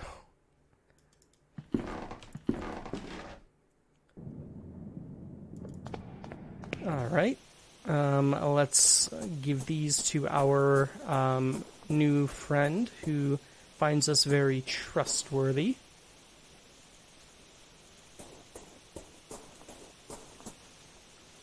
Here, are these your drawings? Great wonder! They're back.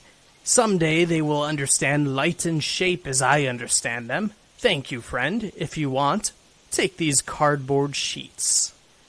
Thanks to you, I have no more need of them.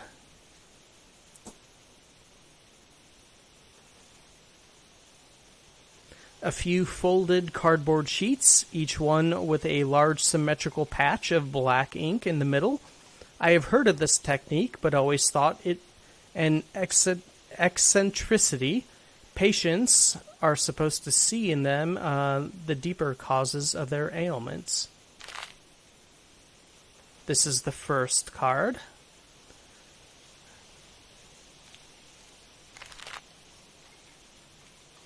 The shapes look organic. Almost like insects. I would say this could be a face.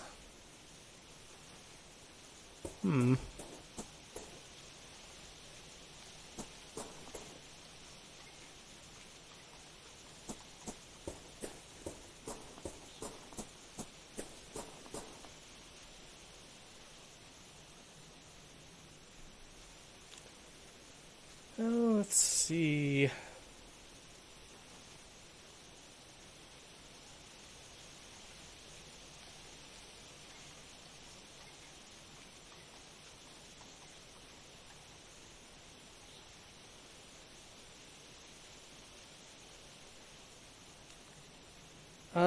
I suppose that is probably all we can do here, so I'm sure we'll be back since we haven't been able to get into the secure ward, and also I don't know what's up with that patient through the window in that one room. But let us head back to our driver here and head over to Paul Street.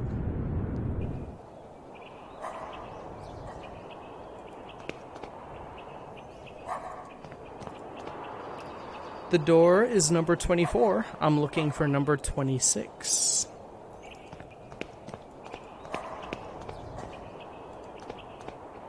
Number 26. This is the place I was looking for, but the door is bricked up. I must find another way to get in. Paul Street, it ends here at this corner.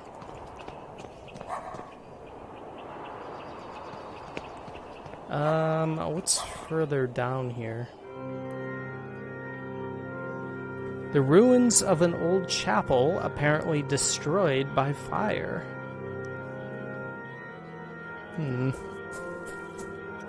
A mess of wooden planks and the remains of benches and chairs. I don't know if we should be over here yet, but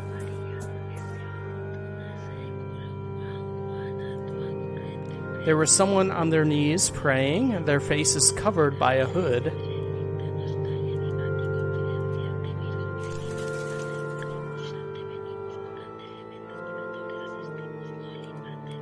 The wooden cross remains almost intact. An improvised altar covered in candles. With this candle, I can light my way through the dark. All right. Very good. We got a light source.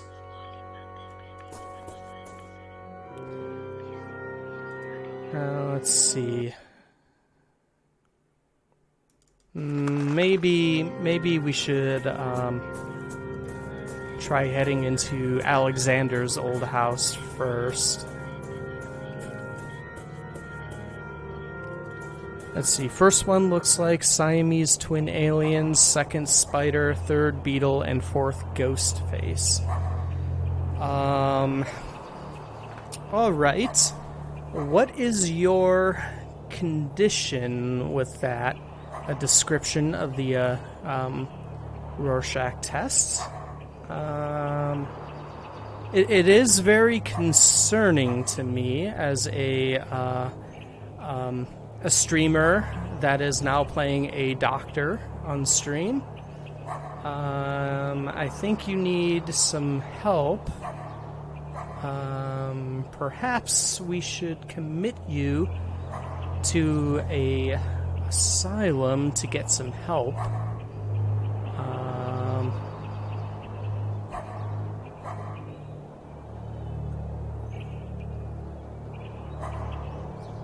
The first one to me kind of actually looked more like a.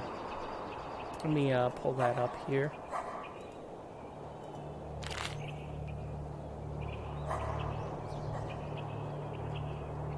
It kind of has like wings to me of like a butterfly-ish kind of thing, but the rest of it doesn't really look like a butterfly.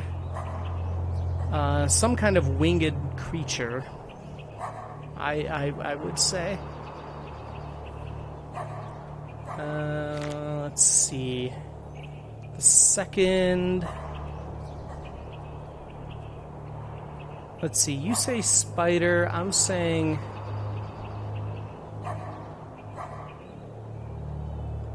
Well, I mean, some kind of bug thing.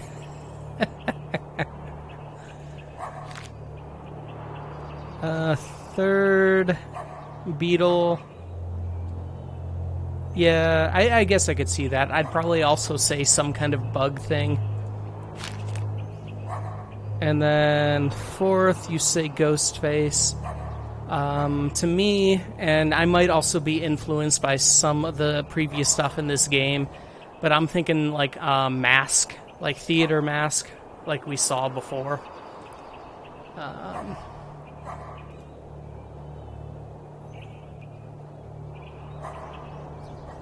Yes, I'll take it. It would be a nice time out. Yeah, I know.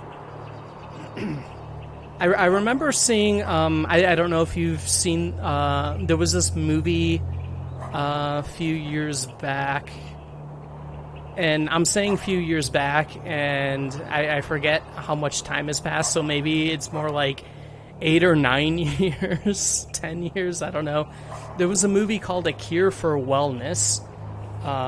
It was, if I remember correctly, it was directed by the guy who did the American remake of The Ring. that took place at like some asylum in Europe somewhere. And aside from the creepy nonsense that was really going on there, it seemed like a nice place, like a nice asylum vacation. Aside from the weird, not cool stuff they were doing there.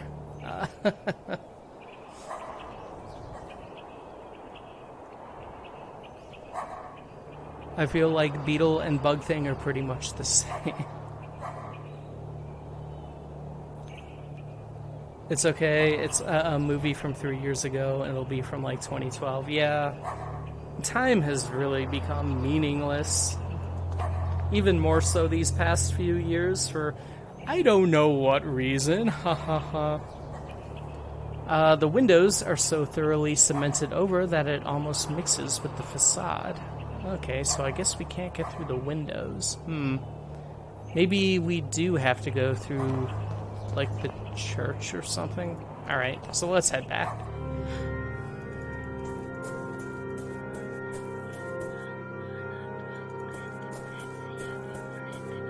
If I had my own room and it was one of those asylums out in nature surrounded by beautiful grounds I'd be in. Yeah, that was like exactly like the one from A Cure for Wellness. Like if I remember correctly, it was like in this like mountainous area that was just like absolutely beautiful. Yeah. You know, now that I'm thinking about it, at this point in time, maybe I would take dealing with the weird bug shit they were doing to stay there.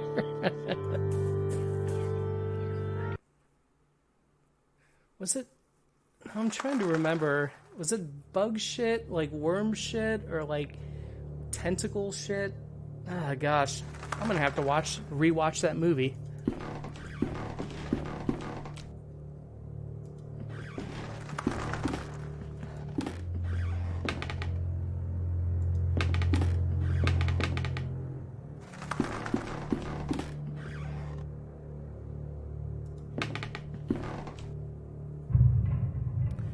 This must be the interior of the bricked-up building I saw on the street.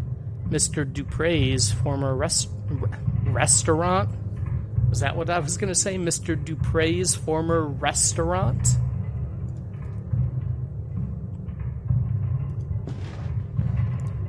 Let's see. Yep, the door is bricked up still.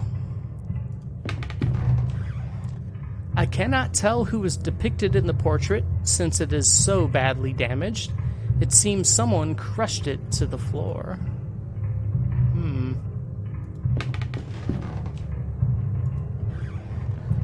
There is something among the ashes. It is a piece of paper. I've been noticing throughout the previous Last Door game and now continuing on to this one, we are finding a lot of things in fireplaces. Things that aren't burned up. It looks like some kind of message, but there is only one half here. The paper has been carefully burnt. Bitty livid.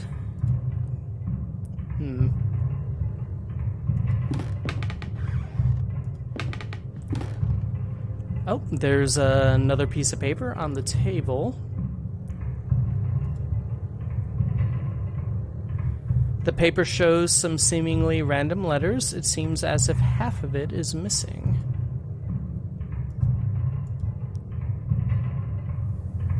This is strange. I have put both halves back together, but some letters seem to be missing from the right half. The message does not make any kind of sense.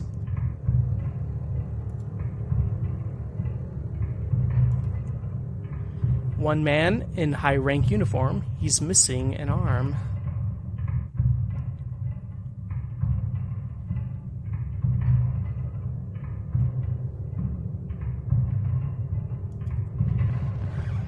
A lot of letters everywhere, pieces of paper that seem to last forever.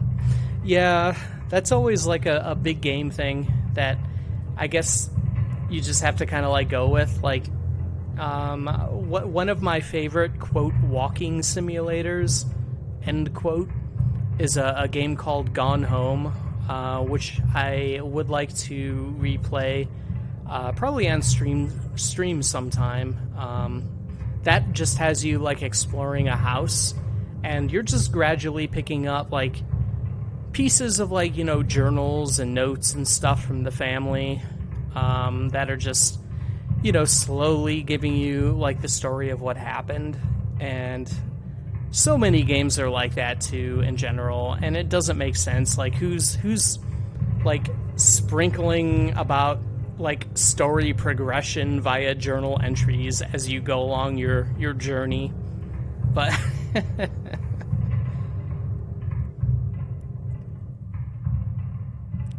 you always get to read other people's journals or diaries in these games. Yeah, I know.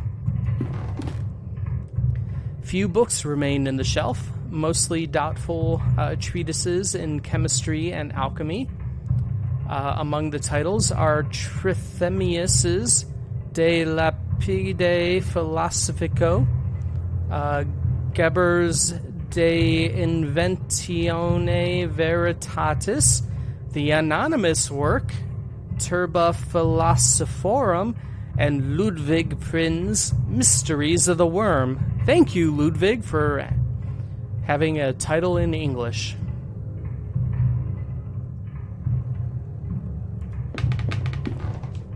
A large metal safe. Looks like the safe is working fine. I should give it a try.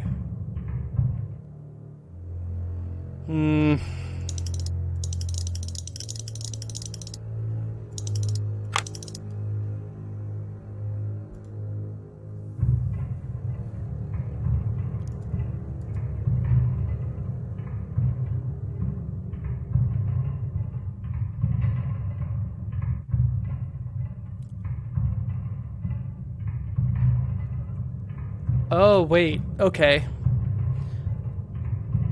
All right, we're missing part of it. Combinations usually have 3 numbers. But I see the VI is highlighted in the V, so 6, 5. I'm assuming 6 and 5 are part of the combination, and we got to find the other part to complete that.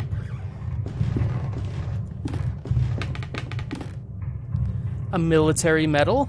There is a relief of Her Majesty the Queen and several pieces of metal engraved with the names of battles unknown to me. All right.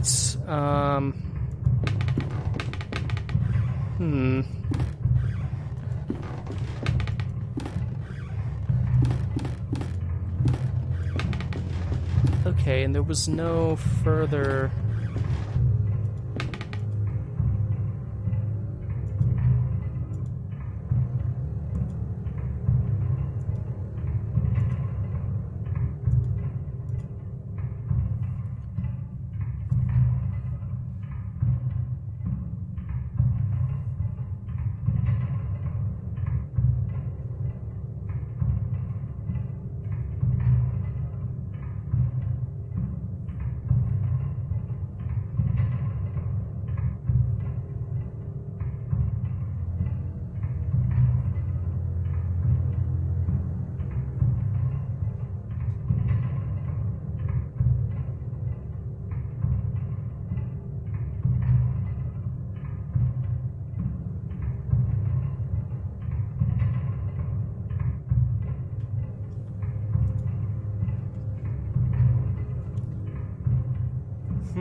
Oh, wait, I'll take this with me.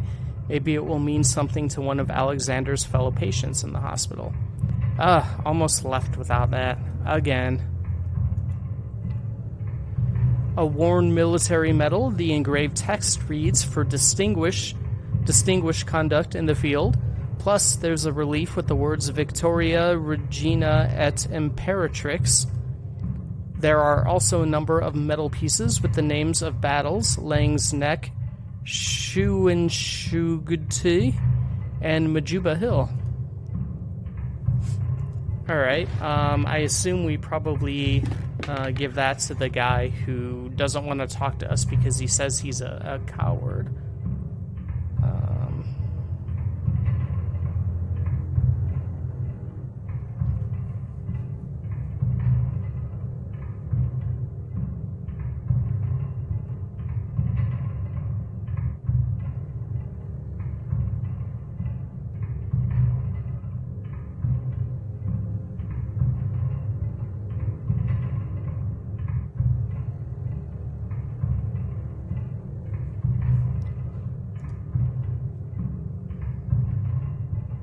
Okay, I gotta be missing, because there's nothing else in here, but I have to be missing at least another piece of paper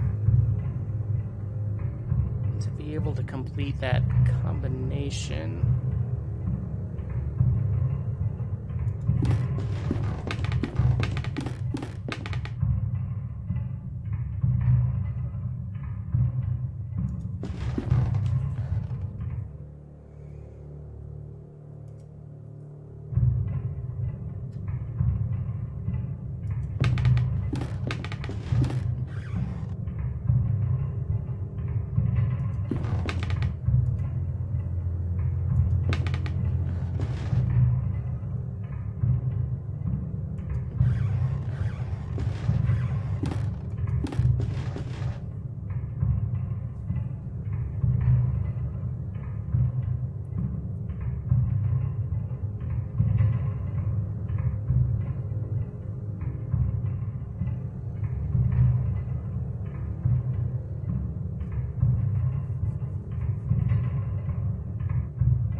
Unless...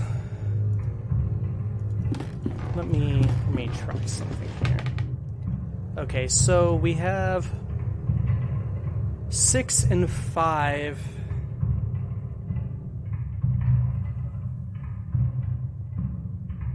Six something 5 or 6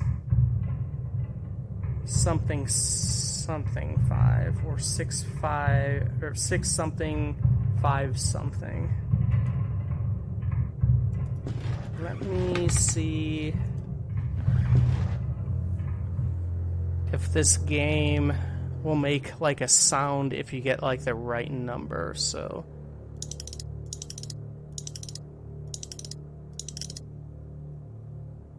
oh, okay, there was like a slight double sound when I got the 6. So let me just try and Alright, I got my headphones clearly over both my ears, so let me listen to this. Oh, wait, I went the wrong way, shoot. Alright, let me try that again.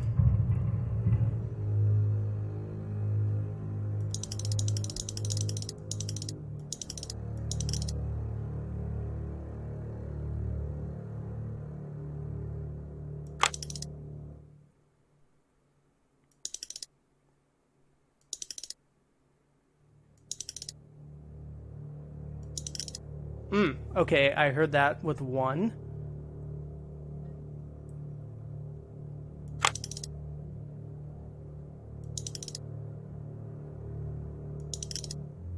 I heard that with 4. So then that would make the last one 5.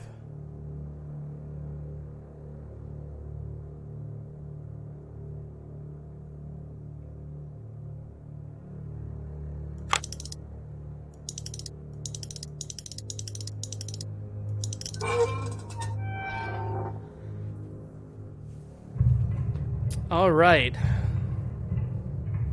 Safe cracking game.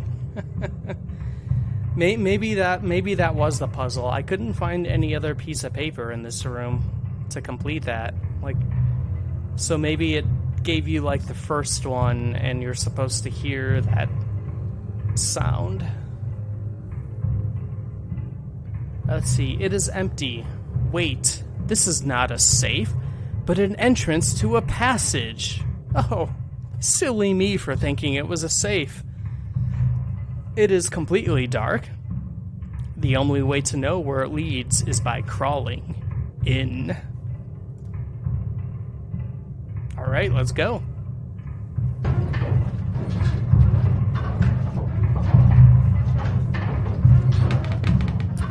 Four chairs forming a circle, as if the hideout served as some sort of meeting place. 4 chairs for witnesses, perhaps? Mathematical formula, written fast and carelessly. Some of these symbols I have never seen before. Like, what is this? Imaginary numbers? Witchcraft. A list of numbers. It looks like some kind of calendar or timetable.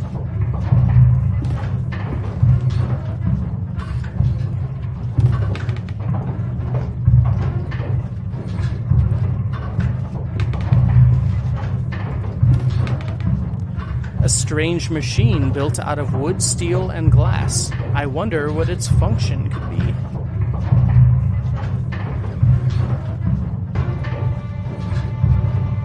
Oh, okay, hello. There is someone sitting here wearing a horrible mask and a yellow robe. He is not moving.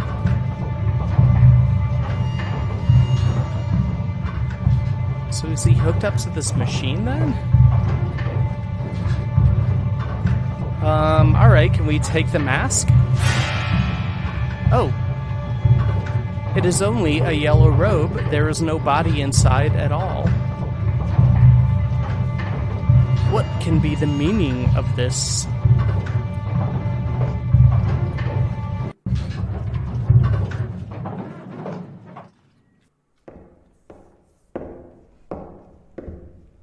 Uh-oh, someone's coming.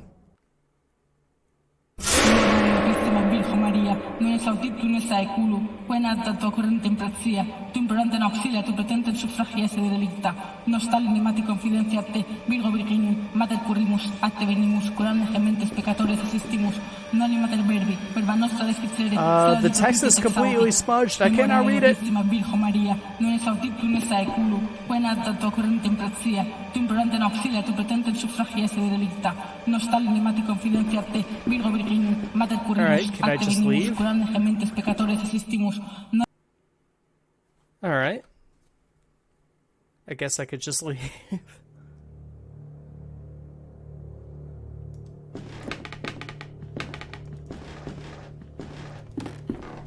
Alright, let's get on out of here. I guess head back to the asylum.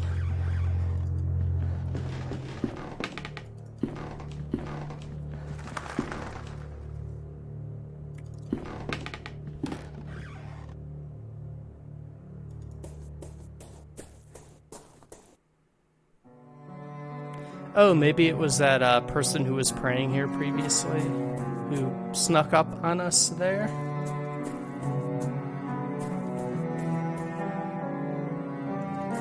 Perhaps all she wanted to do was pray in the weird machine room.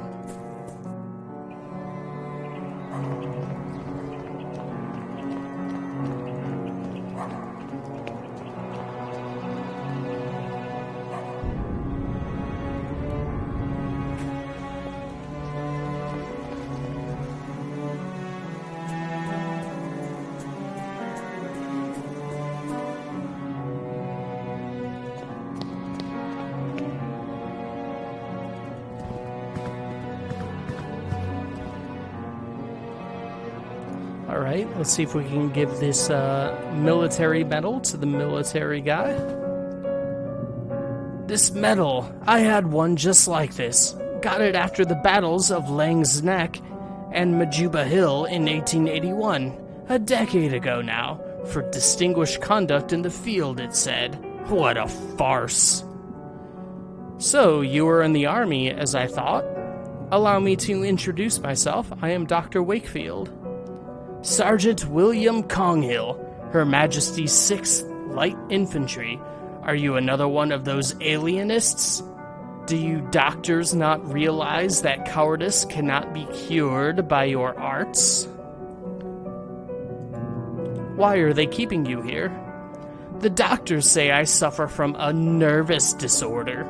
I believe this is a term for when they themselves, with all their learning, do not know what to say. But I know the true name of my sickness. It is pure cowardice. I am looking for a former patient at this hospital. You may have met him. His name is Alexander Dupre. Yes, I know a man by that name. We met briefly. He was here when I arrived. What do you know about him? He was a proper lad, educated. He listened closely to the stories of the other inmates, but he kept his own to himself. We talked a lot. He was very close to Miss Kone, too. I think they got here at the same time. But when he left, he did so alone. I wonder what has become of him since. Who is Miss Kone? She is a patient here, the lady with a tempestuous character. You may have encountered her already. She has not been the same since Mr. Dupre left. You know.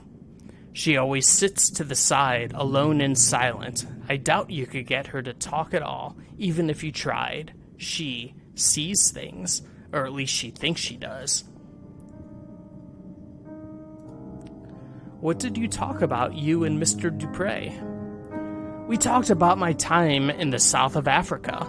I don't like to talk about that, but he somehow made me want to. He was persuasive. He was very interested in one specific story, almost obsessive about it. He wanted to know every little detail. Could you tell me that story? I'm trying to find a patient of mine who has gone missing, and this could be my only hope of finding him. I don't like to relive those memories. A missing patient, you say? All right. Maybe my story will be of some use then. It happened during the Battle of Majuba Hill. I am sure you've heard of it, in March of 81. The attack of the Boer army had taken us by surprise, and our regiment was forced to split up. We quickly found ourselves alone, just a few men lost on the barren plain. But I don't want to bore you. No, sir, you certainly aren't. Please continue.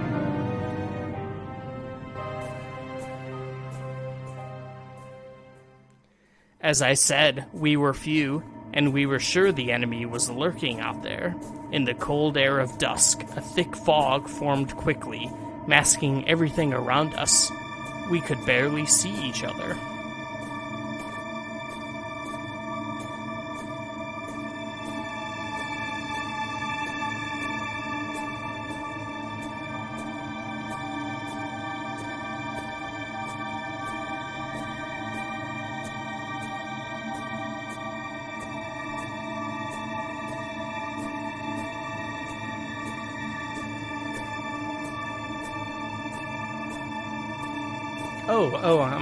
I'm supposed to be moving. Ha ha ha ha ha. Then the others started to disappear in the fog, which was getting thicker. Something. I missed that. I could hear the footsteps for a while, then nothing. I called their names aloud. Something.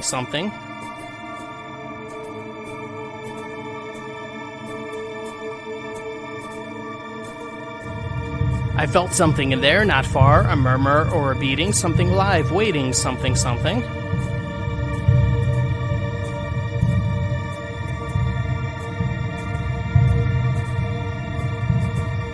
All of a sudden, my feet felt something in the mud, a body, they were all there, something, I don't know.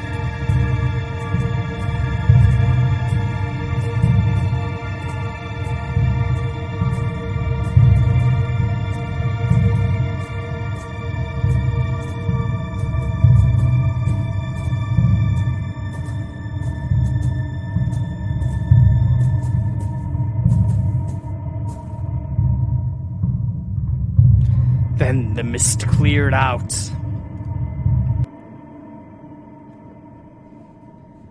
What had happened?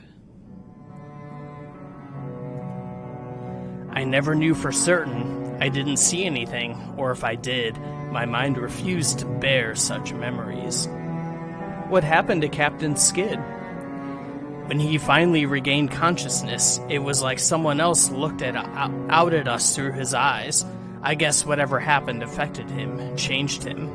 I know he came back to London. Mr. Dupre asked me of his whereabouts. Maybe he tried to contact him. To hear the rest of the story, he was quite preoccupied by it. Do you know where I can find Captain Skid?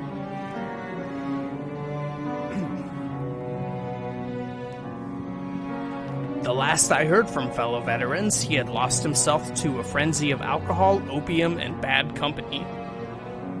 This downward spiral led him, as many others, to a wretched nadir, a dirty hole deep in St. Giles' Rookery, known as the Crimson Nest. Mayhap you will find him there, alive even, if you are lucky. Oh, wasn't the Rookery where we were, like that little town or whatever, in episode 4 of the first game? Here, this is a picture of our regiment. You can see him there. There we go. Everybody see Captain Skid? They are skipping through the words very quickly. Yeah, what's up with that? At the end, it said only Captain Skid was missing or something like that.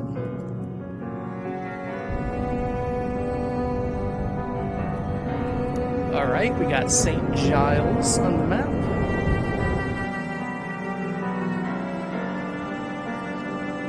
Let's see. Please leave me be. Memories of war are painful. I don't want to remember them ever again. Okay.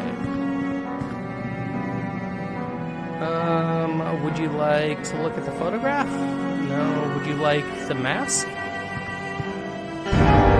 Oh!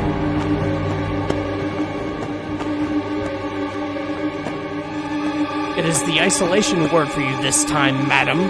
The face of the playwright! The face of the playwright!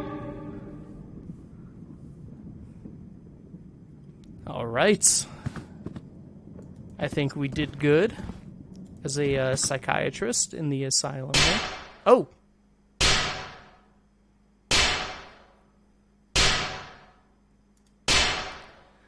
A man is striking the glass strongly with his fist. His expression is of pure hate.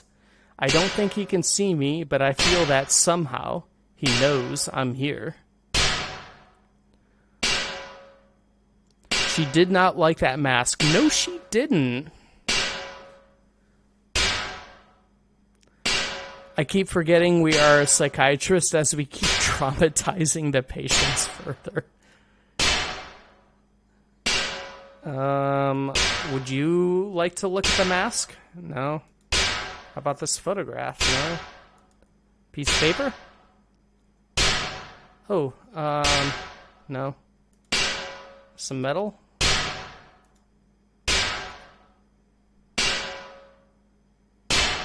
Alright, see you later, buddy.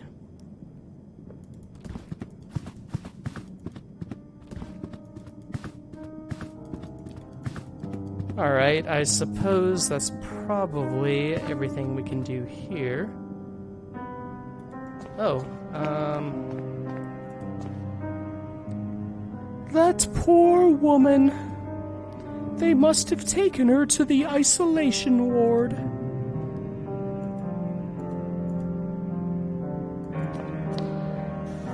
Ah, yes, the isolation ward.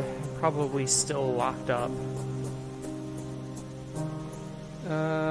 Does our friend over here have anything to say about that? Light, it floods the world with shades.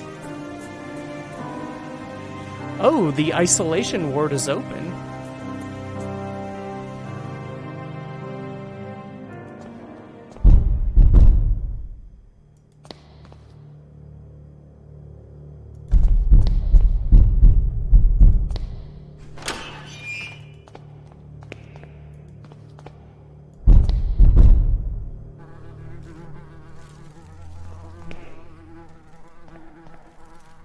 Hello, my name is Wakefield. The butterfly is not what it seems. Excuse me, but what butterfly? There is more after the scabbard. Scarbard? Yeah, whatever. Oh, like these things? Is this the butterfly you talked about? It displays its wonderful colors, fills your eyes with awe, but this is only a show. Behind the veil, its body crawls on the dirty ground, hides in the darkness, and transforms. Another of its lies. So what would this be? Its dark body creaks and rustles with its blind movements. Slowly, step by step, it gets closer and closer and closer and closer. What about this one? It will come, whatever you do. It will cry out loud, looking at you from everywhere at the same time. What about this one? Him. Him? His mask. My mate from the other room used to scream at night. Always told us he could feel something under his bed. A presence. An eyeless gaze. This mask? Oh, you don't want to look at that. How about this photograph? Nope.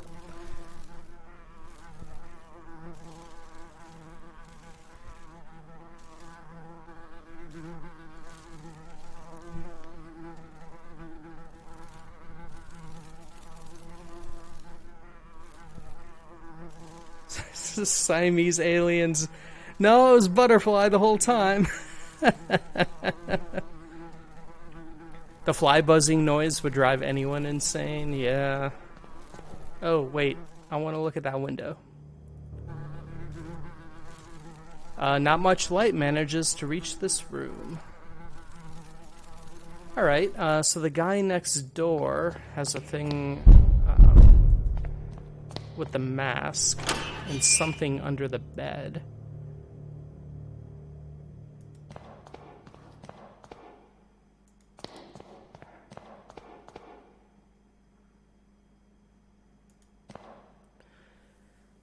An old pendant on the dresser. It looks valuable. Well, we'll just take that. An old tarnished silver pendant.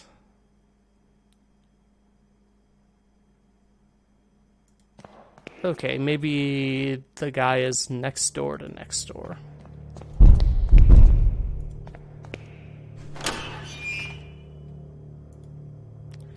Room 106A. Oh, was this Alexander's room, 106A? Okay. An expensive-looking piece of furniture. There is nothing on it. An impressive painting of a lovely maiden. It is equipped with a fitting, magnificent frame. A mirror covered in dust. I wonder what things it has seen in this room. And the bed. Something under the bed. Could this be the room of the patient's mate, who was afraid of a presence under his bed? It looks valuable. We will steal that. That is correct. Always steal everything. All right, let's have a look.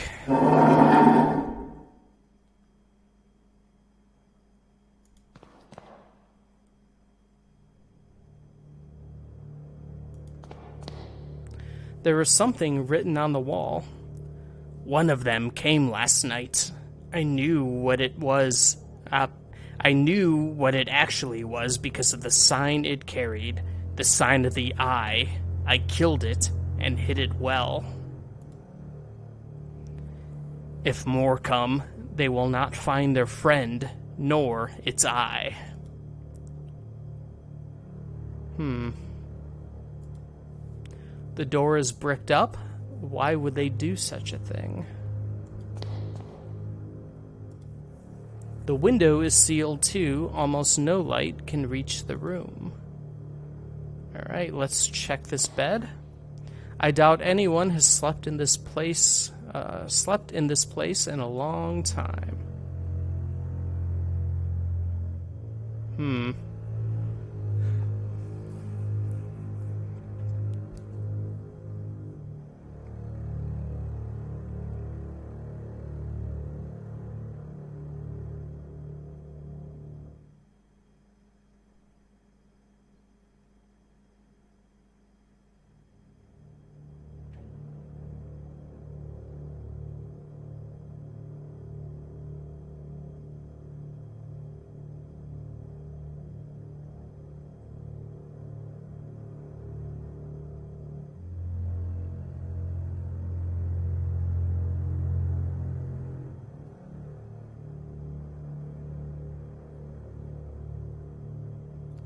Oh yeah, that's back out into this room here.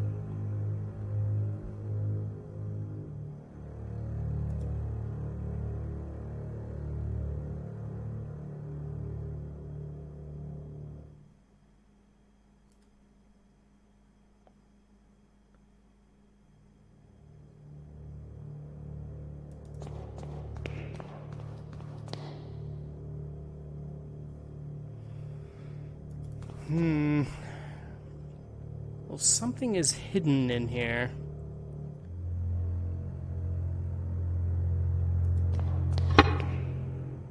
Oh, it seems one of the tiles is loose.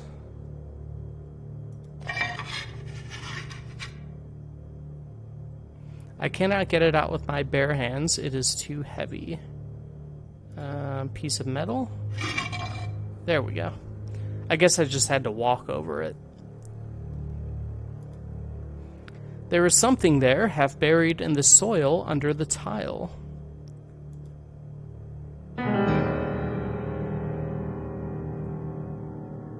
It is a long dead bird, just feathers and bone. It is holding something in its beak. A dirty and horribly deformed glass eye.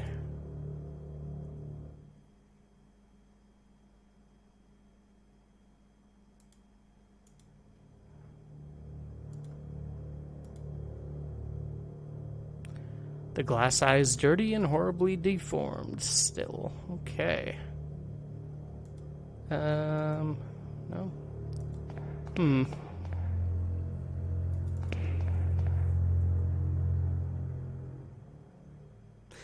Yeah, it did say something about an eye. Yeah, like, yeah, and if anybody came back, then he'd kill them and get their eye or something, yeah.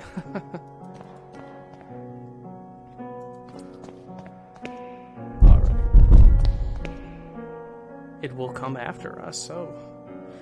this door is closed for good with bricks, like they were pretending it never existed. They didn't even try to disguise it. A bunch of bricks. Either the construction is recent and not yet finished, or they were in a hurry to seal this room. It is eyeless but not blind. The door is shut and locked. There is no way to open it.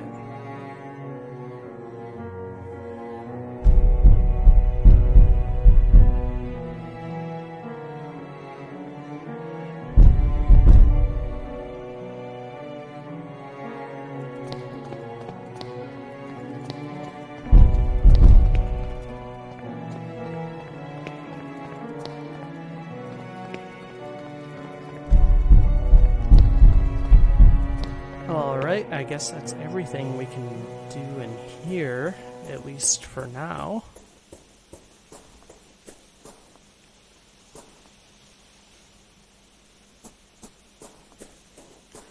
Let's see. Perhaps we can visit our buddy in that mirror room. Maybe he would like to see an eye? Just for fun.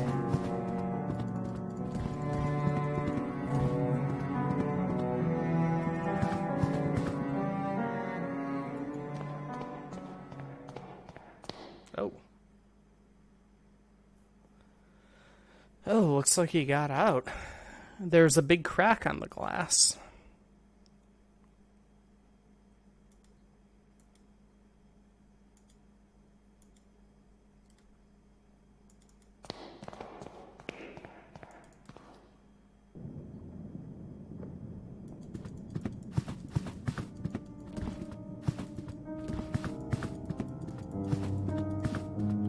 Alright, I suppose we can head on over to St. Giles then.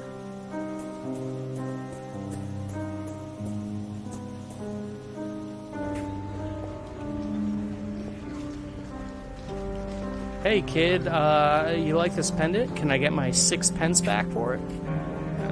Guess not.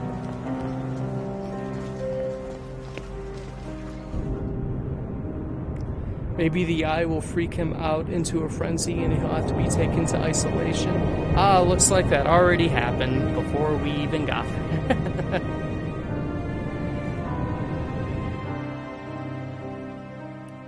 This is the slum of St. Giles. The Crimson Nest shouldn't be far.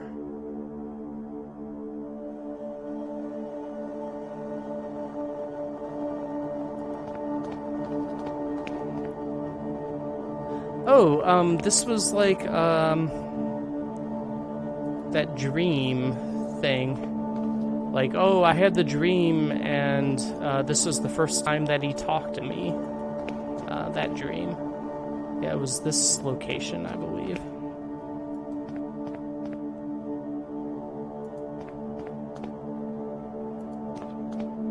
Well, if I start hearing someone thumping forward...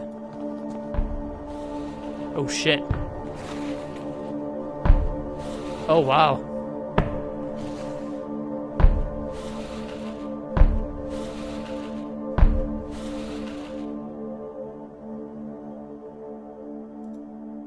This man, he looks like the man from my nightmares. He is blind in one eye. The empty socket glistens in the lamplight. He seems to want something from me.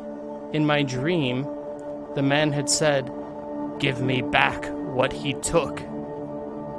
Oh, the glass eye?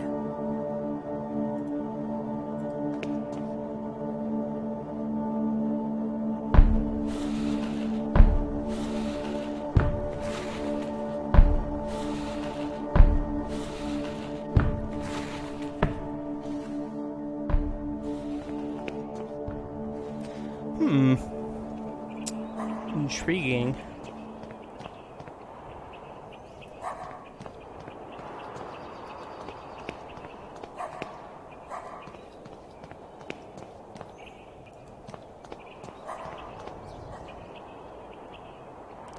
This must be the Crimson Nest.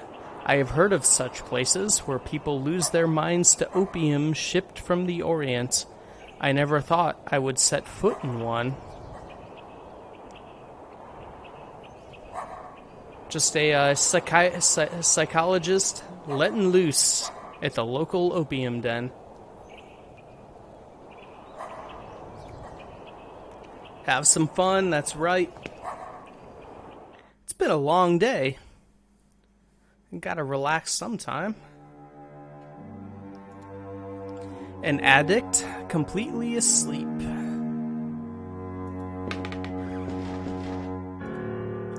A man with a lost gaze, his mouth open. What is the matter, madam? My husband, he is unconscious. Please, dear, wake up. I am a doctor. Please let me see him. I am so sorry. He is not breathing and he has no pulse. Your husband passed away hours ago. No, no, no, it can't be. Madam, wait. This time I couldn't save him. What do you mean, this time? I discovered my husband's addiction to this hellish drug they call opium months ago. At first I thought he was sick, as I saw him grow thinner every day. Then I discovered he was visiting this place. I was very worried. I tried to dissuade him, but he wouldn't listen. The addiction was stronger than he was. At times, he was away for days. I would come here and find him passed out. The only way I could wake him was to put these smelling salts under his nose. Now it's too late. Here, take the vial. Maybe you will be in time to save another soul from this curse. All right, free vial. The pungent fragrance of lavender smelling salts clears the brain, steadies the nerves, and counteracts faintness and weariness. It is invigorating. Always a delight and a comfort. Damn, I could have used some of that yesterday when I'm pretty sure I ended up with like a light case of heat exhaustion after work. Oh man. That would have cured the old faintness that I was feeling. Maybe not so much the needing to get hydrated part and cooling down and all that, but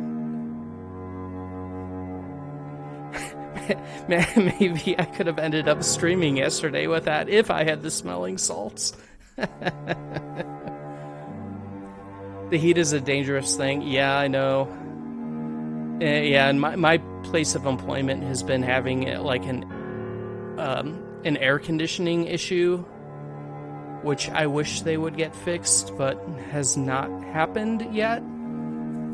And I ended up being fine today, even though it felt hotter. But I made sure to stay as hydrated as I could. I think it got to a point yesterday where I just wasn't thinking about at least being hydrated as well as I should have been. Yeah, it was not fun. That's why I ended up missing the stream yesterday, because once I got home, I was just feeling like garbage. And I just spent the night like on the couch, drinking water, kind of like falling in and out of sleep. Had that bad headache and just felt like crap. Not fun at all. A woman looking at the roof with her eyes going white. She's muttering some ramblings. The musician is intoxicated with the drugged smoke that fills the air. The repeated arrangement gives the sensation that time flows slowly. A musician at an opium den. Now, I can't say that I've ever been to one, considering the time period that I live in, but I don't think I remember musicians at them when I've seen them in, like, period piece movies or anything like that, but hey, who knows? Maybe they had live shows back in the day.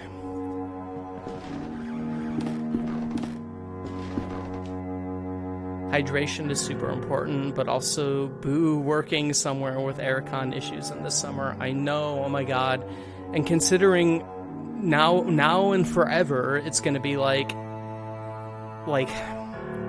using dumb American units, you know, between 90 F and 100 plus F every single day for like half the year, since, you know, now we only get 2 seasons, summer and winter. No spring or autumn, which, you know, were my favorite seasons, which were the cooler seasons. I love those. But now, like, autumn, which was always my favorite one, it's like, oh, here's 4 days of that cool gray stuff that you like for, you know, Halloween month. And then, you know, here's 50 feet of snow. But yeah, oh my gosh. And yeah, speaking of that too, with the heat, I get so annoyed when I look up the weather every day. And, you know, some days it'll be like, oh, it's only going to be 75 F. Or, you know, warmer, maybe it's 85 F. Regardless, it always ends up being 90 plus F. Regardless of what they say, it always ends up being like an insane amount higher than it's supposed to be. And I assume that's probably heat index, which I never thought about until recently as being a thing, but it's still annoying. A short-haired woman smoking without worry. No worries at the opium den. The man is curled up under a blanket, trembling as if he was freezing. It could be an effect of the drug. Hello, I'm looking for a man who I believe frequents this establishment, a war veteran from the south of Africa called Skid. He is writing on a slate. Can you understand what I'm saying? He has written, can't hear. So I suppose I should communicate with him by writing on the slate. Looking for Captain Skid. Don't know. He doesn't know the captain's name, then. A man lying on his back is breathing raspy, layered with phlegm and other liquids. The smoke has eaten away at his lungs.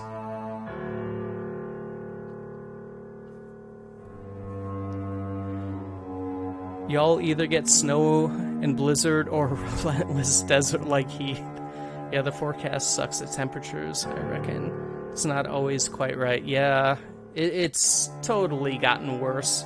Or else they're lying on purpose, like, oh, it's not going to be as bad. Oh, wait, it's actually, yeah, desert heat again. Every day, forever and ever, until the snow comes. Now, is this an opium den, or is this just how I was feeling after I got home from work yesterday with heat exhaustion? I'm just laying there like,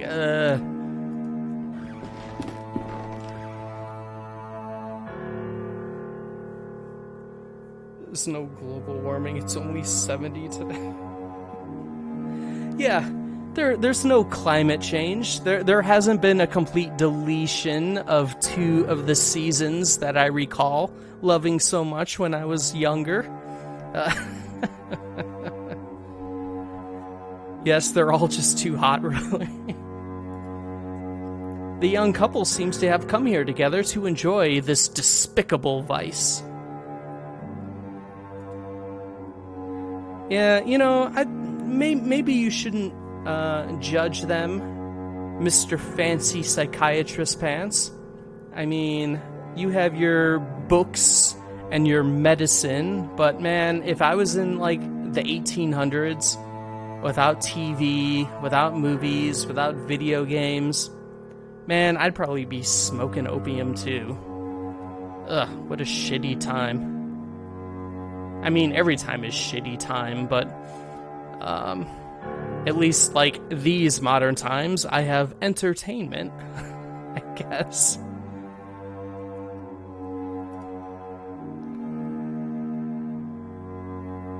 Lots of these games are quite judgmental about this sort of thing. Yeah, well, I guess it makes sense for, like, a character like this fancy doctor guy, upper class, looking down upon the lower class. Just trying to, you know, feel good in a shitty time. All these people are probably living in poverty. The door is locked. Pendant key? No. Alright. So, alright, like, what am I supposed to do here then?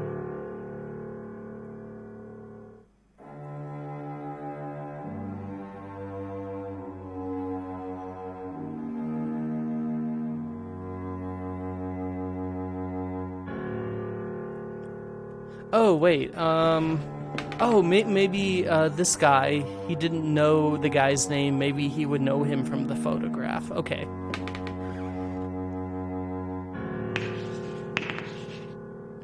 He has written something else. Object of value. What does he mean by that? Oh, pendant?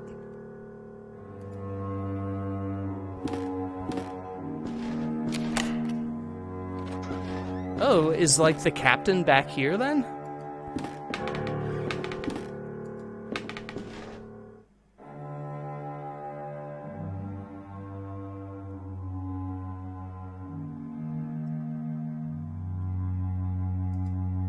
A table with several opium pipes on top. Some of them have been used recently.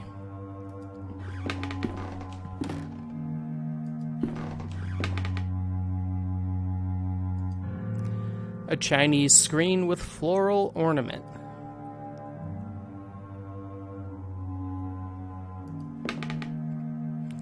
It is Captain Skid, no doubt. He is unconscious, but he still breathes. Oh, good thing we got the smelling salts.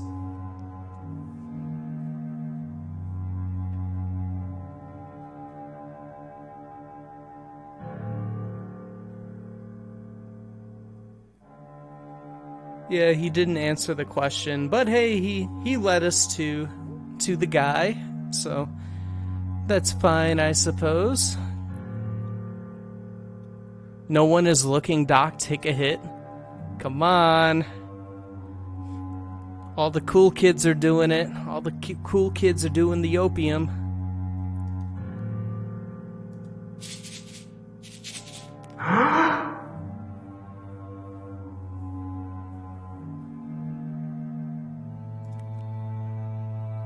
What's the matter?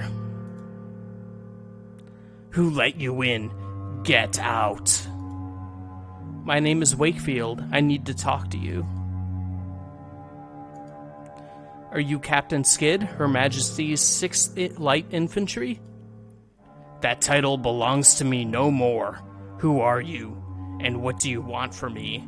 Leave me alone with my misery.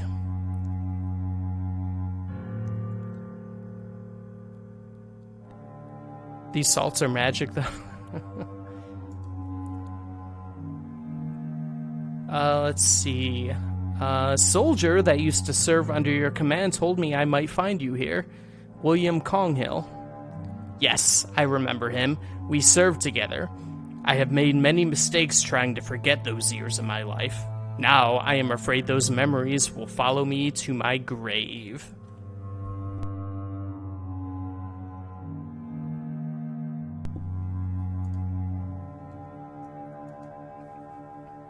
I'm looking for information about a man called Alexander Dupre.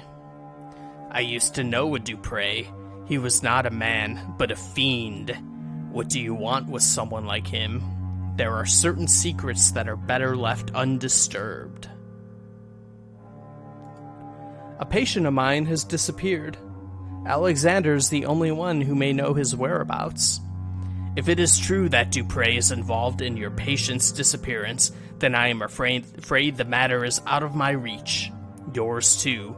Now please, leave me alone.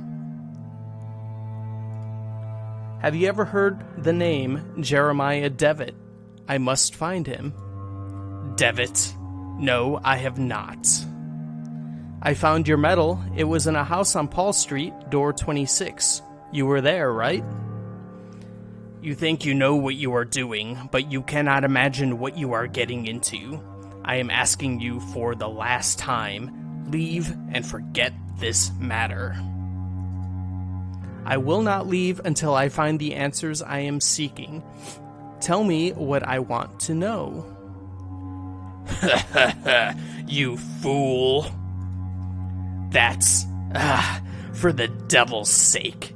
All right, if you want to ruin your life, you are free to do it. Well, this has been fruitful.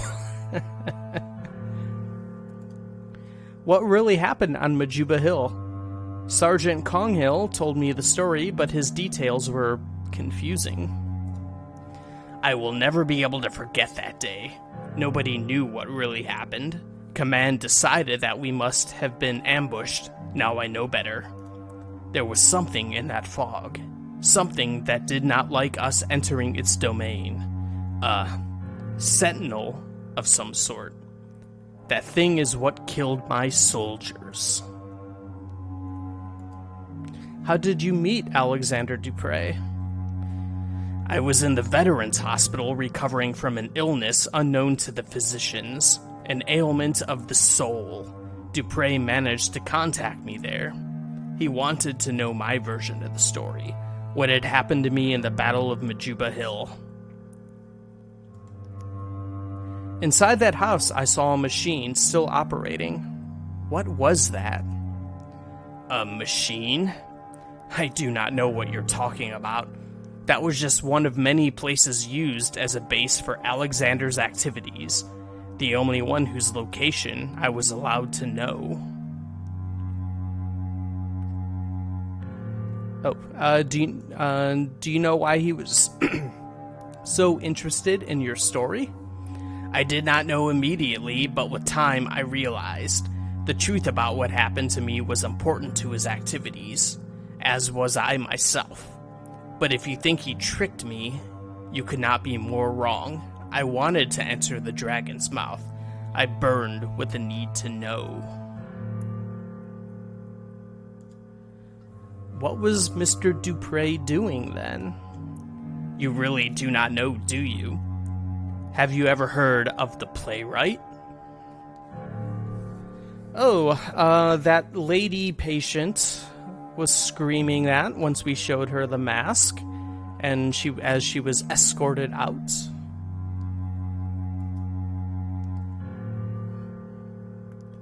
Yeah, I guess we can be true. Yes, I have heard of it before. Well, maybe we'll say we have never heard that before, so we could maybe get some more info. I do not know what that is.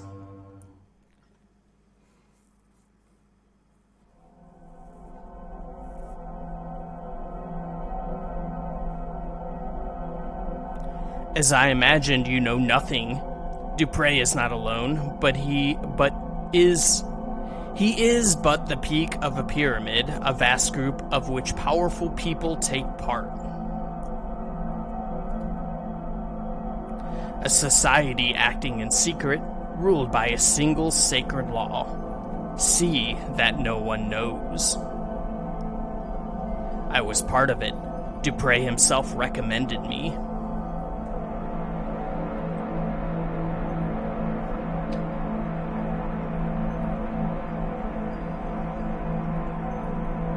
We gathered every month. What we saw, you cannot imagine. A curtain of normalcy protects the mind from something, an outer something. The fog of the veil protected us. But through the veil, we could peek out into the abyss. We could know of the unspeakable shapes that writhe beyond, a black nothingness, entirely full of horrors.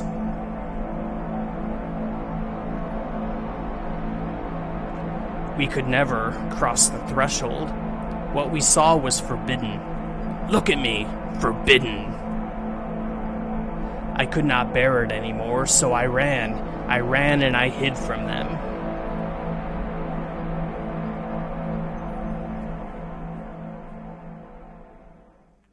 It was too late to run or to forget.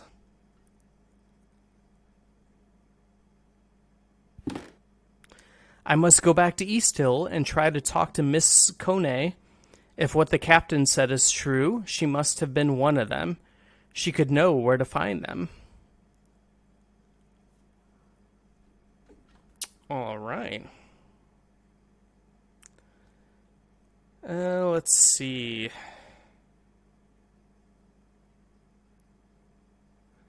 And nothing else in here.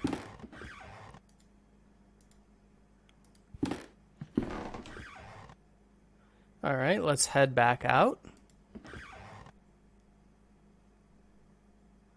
Oh, are we all gathered up here to watch the musician?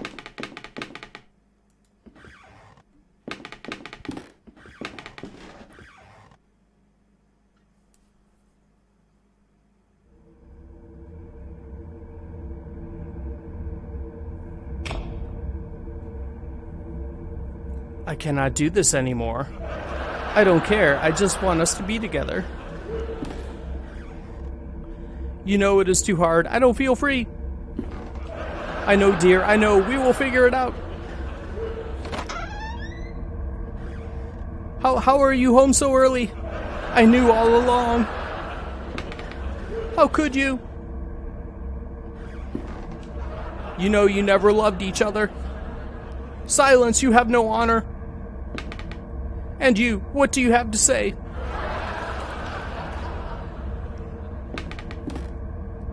You wouldn't understand.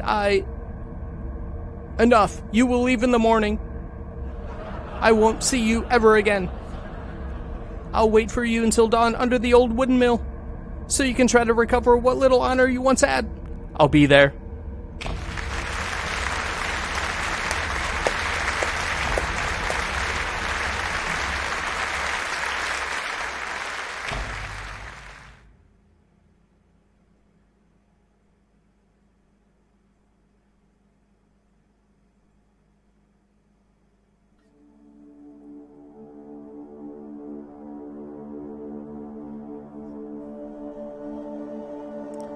I must have fainted. What is this? Where am I?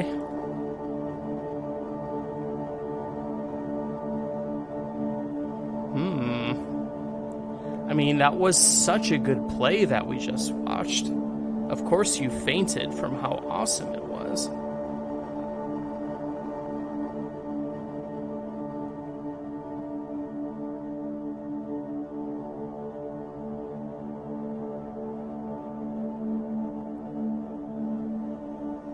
It was all an opium trip. Yeah, the good doctor couldn't help himself. Let's see, a matchbox. This could be useful. Everything is useful. Let's see. There is a blanket on the bed. I'm taking a shred of this blanket. Okay. Sure. Why not? I just took a piece of the blanket. For now, it is enough. Let's see. I cannot see outside clearly.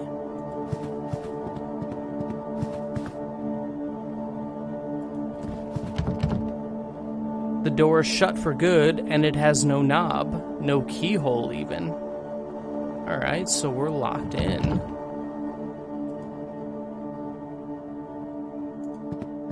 Got a chair, an old piece of furniture.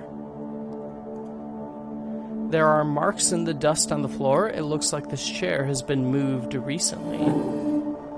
Shifting the chair revealed a small, dark hole in the wall. A small hole in the wall. It is too dark to see inside.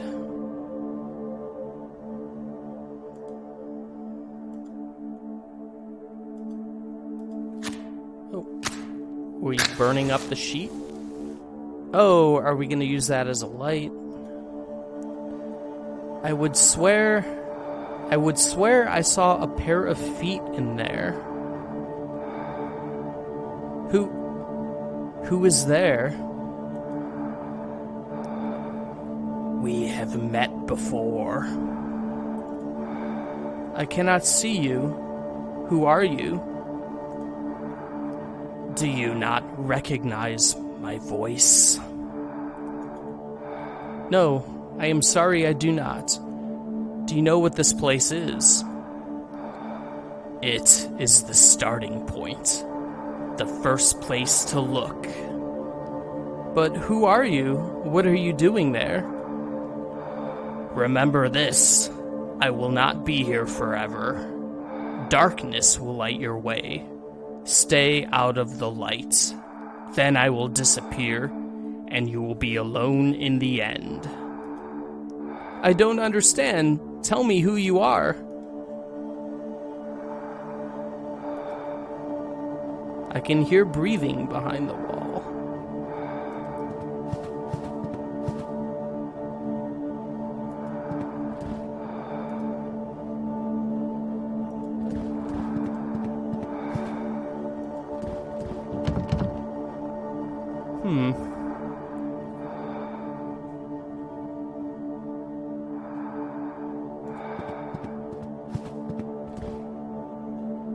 The blanket is now ruined.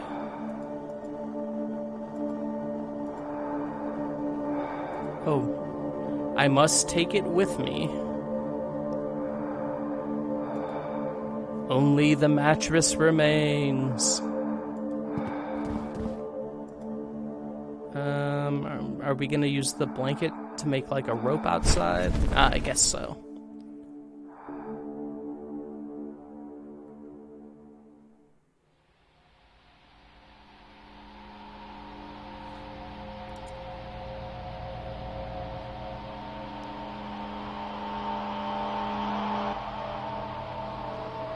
All right.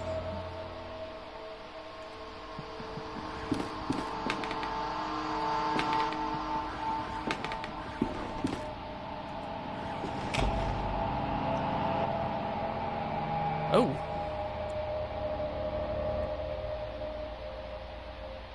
Devitt, is that you? Devitt!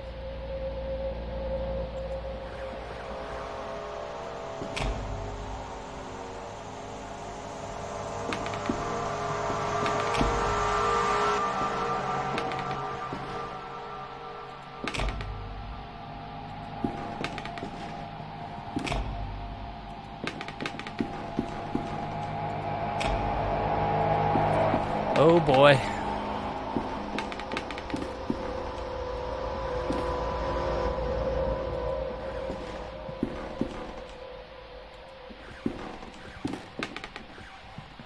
Guess we'll keep on walking. Oh. Tell me, why are you doing this? Is it because you care about your patients? Or out of scientific curiosity? Is it for your pride? Because it is your professional responsibility? Or is it because it is the right thing to do?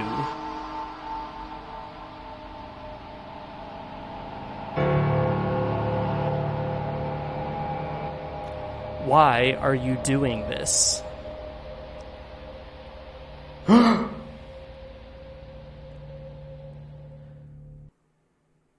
No, Devitt! It's all right, mein lieb Freund. How are you feeling? I feel dizzy. What happened? Where are we? At my house. I went to East Hill to meet you and found you inside one of the cells. Unconscious. Your clothes stenching of opium smoke. Doctor? Do you have something to tell me? I had you brought here. You've been out for a day and a half. I think it's coming back to me. I was at one of those opium dens. I might have passed out after breathing that dense smoke. Listen, I have much to tell you. My investigation unearthed a great deal of new information. Alexander was indeed institutionalized in East Hill, but his files were missing. I managed to track down a man who knew him. He told me a story you would not believe, and there was this woman, a patient at the hospital. She was completely out of her mind. She attacked me. What is happening to these people, Kaufman? How is this Alexander related to Mr. Devitt?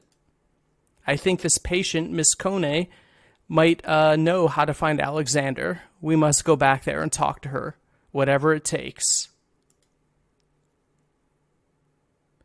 I am afraid that will not be possible. What do you mean? Frau Kone is no longer at East Hill. She escaped last night. God almighty. Don't worry, mein Freund. I think I may know where she is hiding. Get ready, we must leave promptly.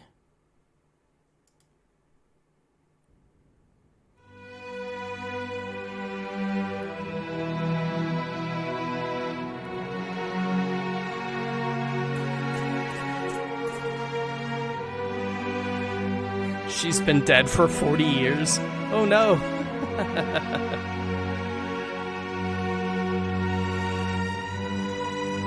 Let's see. Alright, I guess we're doing a little... They are coming. They are letting him in. Now that the door has been opened.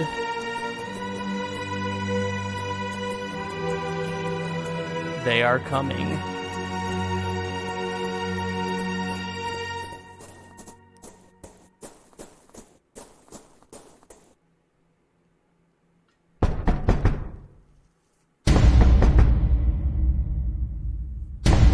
Oh, okay.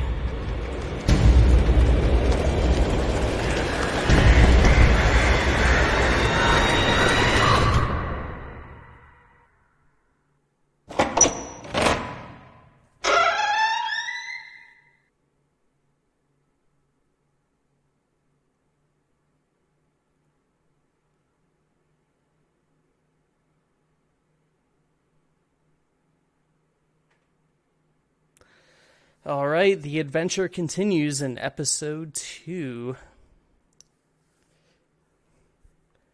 Well, all right. We got a good start in episode 1 of the second season of The Last Door. That was a jam-packed first episode. Yeah, we were getting a good amount of stuff, going to a couple different locations. I like that. I like that we're doing more of an investigative kind of thing,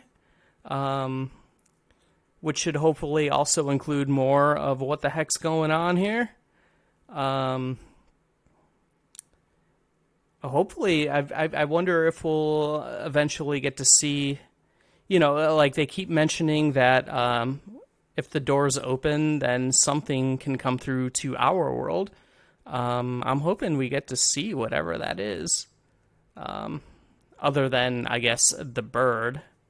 But I want some crazy stuff crossing on over. That'll be fun. But yeah, I think I'm really digging the investigation aspect of this season so far. Maybe a little more so than the first season, where it's just kind of like, oh, I'm trying to remember what I did in the past, and then please inject me, Alexander, so we can go frolicking to the door. Yeah, because like this whole investigation thing definitely has feels more Lovecraftian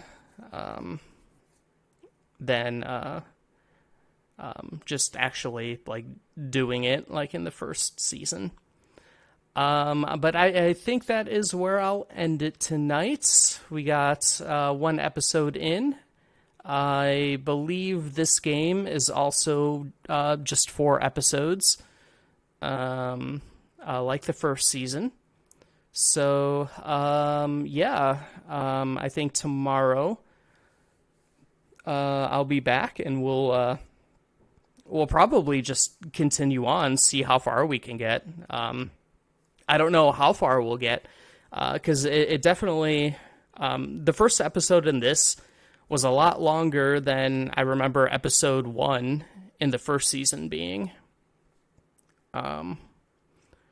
So yeah, it seems like it might be a longer game. I'm still not expecting really, really long. But I'm expecting now probably a little longer than the first game. Which, hey, why not? I'm still waiting for fiber internet. They see, yeah. Probably got like another week or so at best, I'm sure, until that finally is completely installed and I'm up and running. So we'll probably end up, I remember deciding to do these 2 games because, quick indie, nice little carry over until I get fiber, but I'm thinking that I'll probably need to come up with another one to do after The Last Door.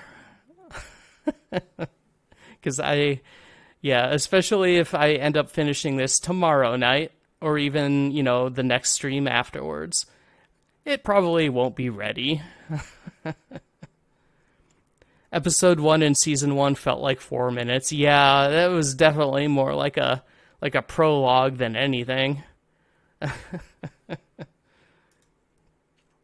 But yeah, we'll end it there tonight. So,